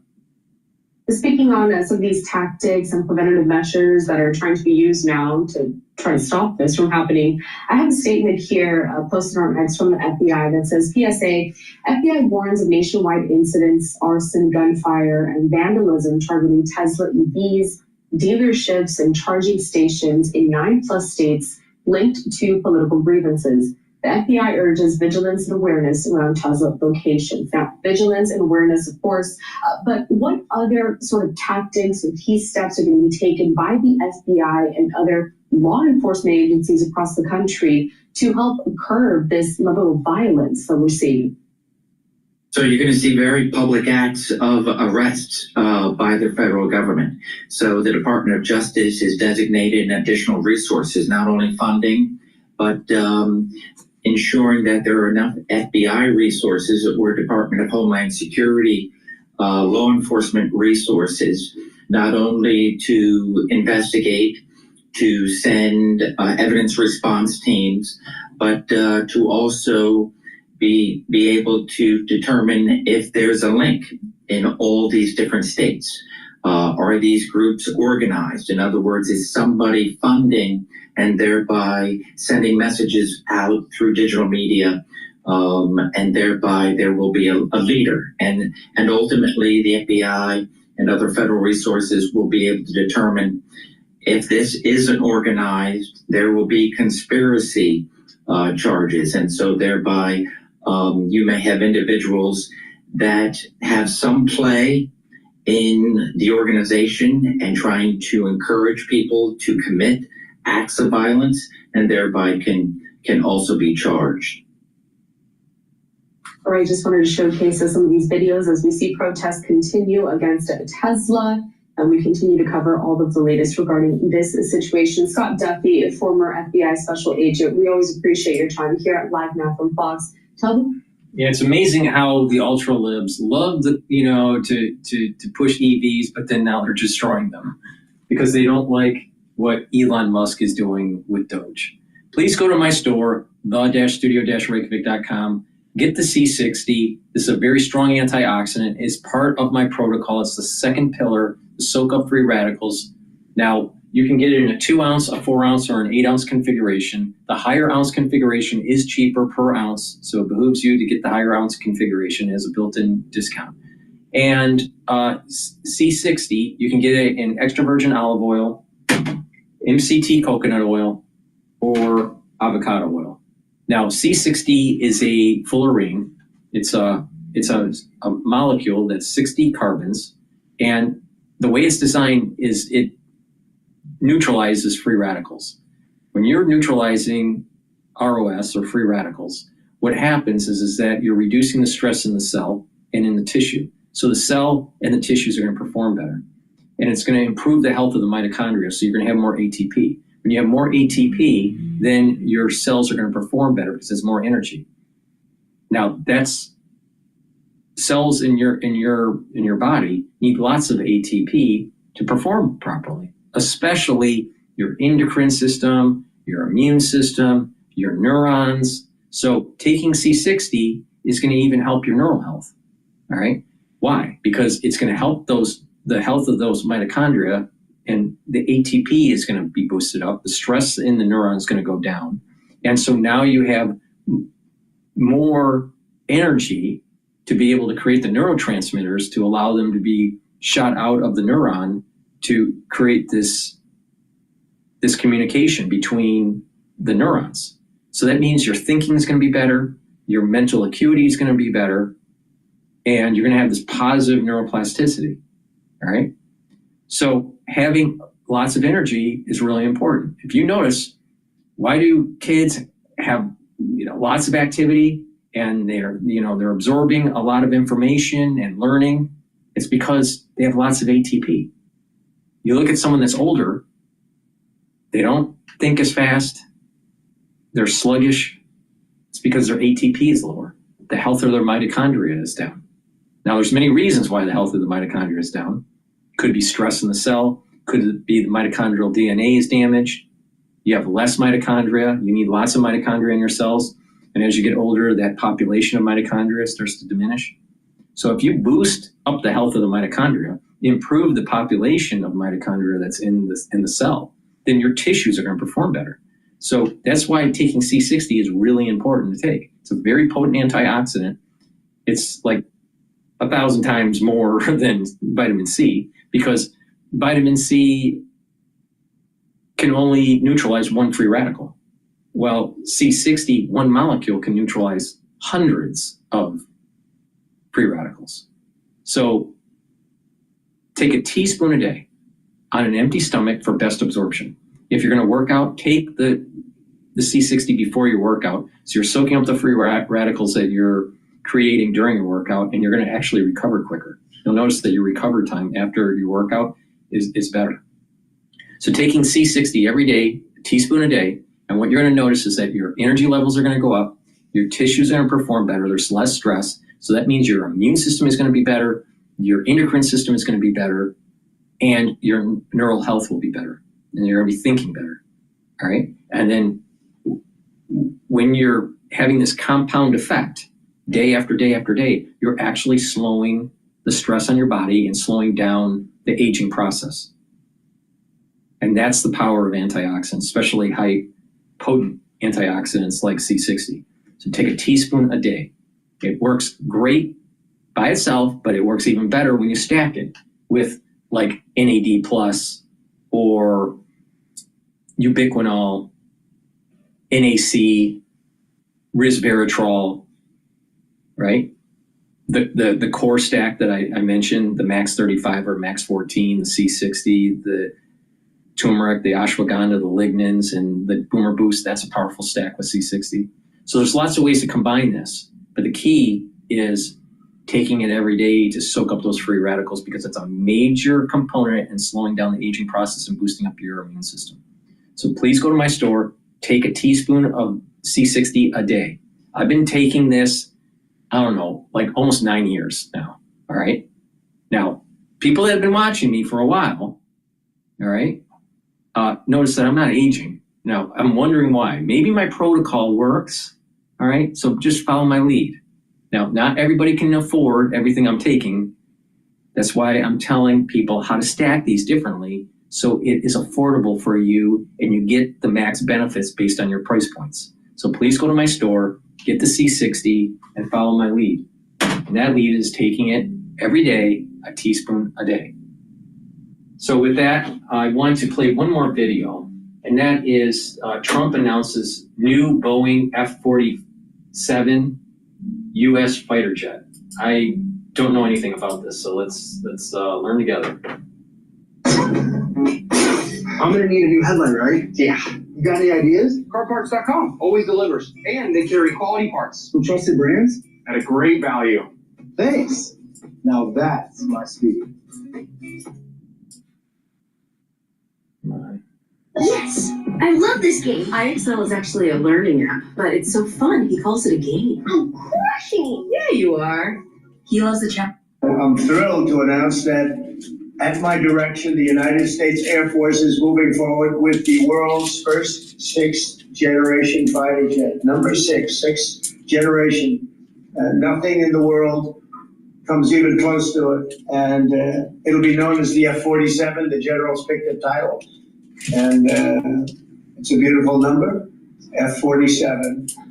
It's something the likes of which nobody has seen before in terms of all of the attributes of a fighter jet. There's never been anything even close to it, from speed to maneuverability to what it can have to payload. And this has been in the works for a long period of time. After a rigorous and thorough competition between some of America's top aerospace companies, the Air Force is going to be awarding the contract for the next generation air dominance platform to Boeing. As you know, it was highly competed for. There was a lot of competition, generals, and it's been going on for a long time. Very, very tough competition, but this plane is produced numbers that nobody's ever seen before. The F-47 will be the most advanced, most capable, most lethal aircraft ever built. An experimental version of the plane has secretly been flying for almost 5 years, and we're confident that it massively overpowers the capabilities of any other nation. There's no other nation. We know every other plane. I've seen every one of them, and it's not even close. This is the next level. You know, level 5 is good. This is level 6, they say. The F-47 is equipped with state-of-the-art stealth technology. It's virtually unseeable and unprecedented power. It's got the most power of any jet of its kind ever made. Maneuverability, likewise, there's never been anything like it, despite the power and speed. Its speed is top. So over 2, which is something that you don't hear very often. America's enemies will never see it coming. Hopefully we won't have to use it for that purpose, but you have to have it. And if it ever happens, they won't know what the hell hit them. A new fleet of these magnificent planes will be built in the year during my administration over the next couple of years. It's ready to go. They've already built much of what has to be built in terms of production, including the sheds. Will ensure that the USA continues to dominate the skies. We're given an order for a lot. We can't tell you the price because it would give way to some of the technology and some of the size of the plane, good sized plane. This contract also represents a historic investment in our defense industrial base, helping to keep America at the cutting edge of aerospace and technology. Our allies are calling constantly. They want to buy them also, and certain allies will be selling them, perhaps toned down versions. We'd like to tone them down about 10%, which probably makes sense because someday maybe they're not our allies, right? This is a big day. This is a big day for our United States Air Force as well. You know, air dominance is not a birthright, but it's become synonymous with American air power. But air dominance needs to be earned every single day. And since the earliest days of aerial warfare, brave American airmen have jumped into their machines, taken to the air, and they've cleared the skies. And whether that be clearing the skies so we can rain down destruction on our enemies from above, or we can clear the path for the ground forces below. That's been our commitment to the fight. That's really been our promise to America. And with this F-47 as the crown jewel in the next generation air dominance family of systems, we're going to be able to keep that promise well into the future. I also want to thank everyone from industry and the government, our engineers, who have worked tirelessly on this program to bring it where we are right now today. This shows that American talent, American skill, and American determination are second to none, because this platform is second to none. So we believe that this provides more lethality, it provides more capability, more modernized capability in a way that is built to adapt. This, along with our collaborative combat aircraft the President talked about with drones, this is allowing us to look into the future and unlock the magic that is human-machine teaming. And as we do that, we're going to write the next generation of modern aerial warfare with this. This enables us to do this. The manner in which we put this program together puts more control in the hands of the government, so we can update and adapt at the speed of relevance, at the speed of technology, not at the speed of your runners. This is more Air Force. This is more options for the President. We say as our mission in the United States Air Force is to fly, fight, and win air power anytime, anywhere. If you want to go anywhere, you have to have a platform that gets you anywhere. This provides the President options from the very one end, which is a quick response, and then we can get right back into fighting stance without having to deploy troops that are going to take maybe months and cost more lives. We can be back in fighting stance and maybe we restore that deterrence. All the way to decisive victory as part of a joint force that is the most lethal and capable military ever known in history. That's what we provide now, and this allows us to provide it into the future. It's more deterrence, more capability. It's what peace through strength looks like in the future, Mr. President. Trump announced that Boeing will build. Being well-rounded is the easiest way to get rejected from your dream college. Let me explain. It's all about defense versus offense. Trump announced that Boeing will build this F-47 fighter jet for the Air Force today. You were talking about downsizing. Airplanes are always so expensive, aren't they? Boondoggle, usually. $2 trillion program for the F-35, the F-22. 20 years of overruns and corruptions and mistakes. And yeah, they're great planes, but if you think about how wars are fought in the future, very expensive manned aircraft are just not the thing that you want to spend all your time and money on. It's kind of like having a missile shield to cover the entire continental United States. Sounds cool, but it's going to be a huge boondoggle that's going to take money away from the things that we need, really, which are cyber, in my opinion, drones, future technologies, AI. And so, yeah, no, I think it's just a huge problem waiting to happen. But I don't know, maybe Cedric, maybe you feel differently. Well, actually, I think in part you're right. The one thing, Josh, that I found interesting is that the F-47 is supposed to kind of be a quarterback for a fleet of manned aircraft plus drones. So this is kind of their collaborative combat aircraft concept. So in addition to the next generation air dominance aircraft, which they're not quite sure whether to categorize as a fighter or a bomber or both, they then have this collaborative combat aircraft system that they basically want to have an aircraft, a manned aircraft like the F-47 going out there, and then a fleet of drones that will then be directed, presumably, by the pilot in the F-47. Now, whether or not that actually happens, that is another story. Yeah, that doesn't sound expensive at all, right? I heard that one version where the drones come out of the plane, like the plane has the drones, and then, I saw that once. Seems a little ambitious. And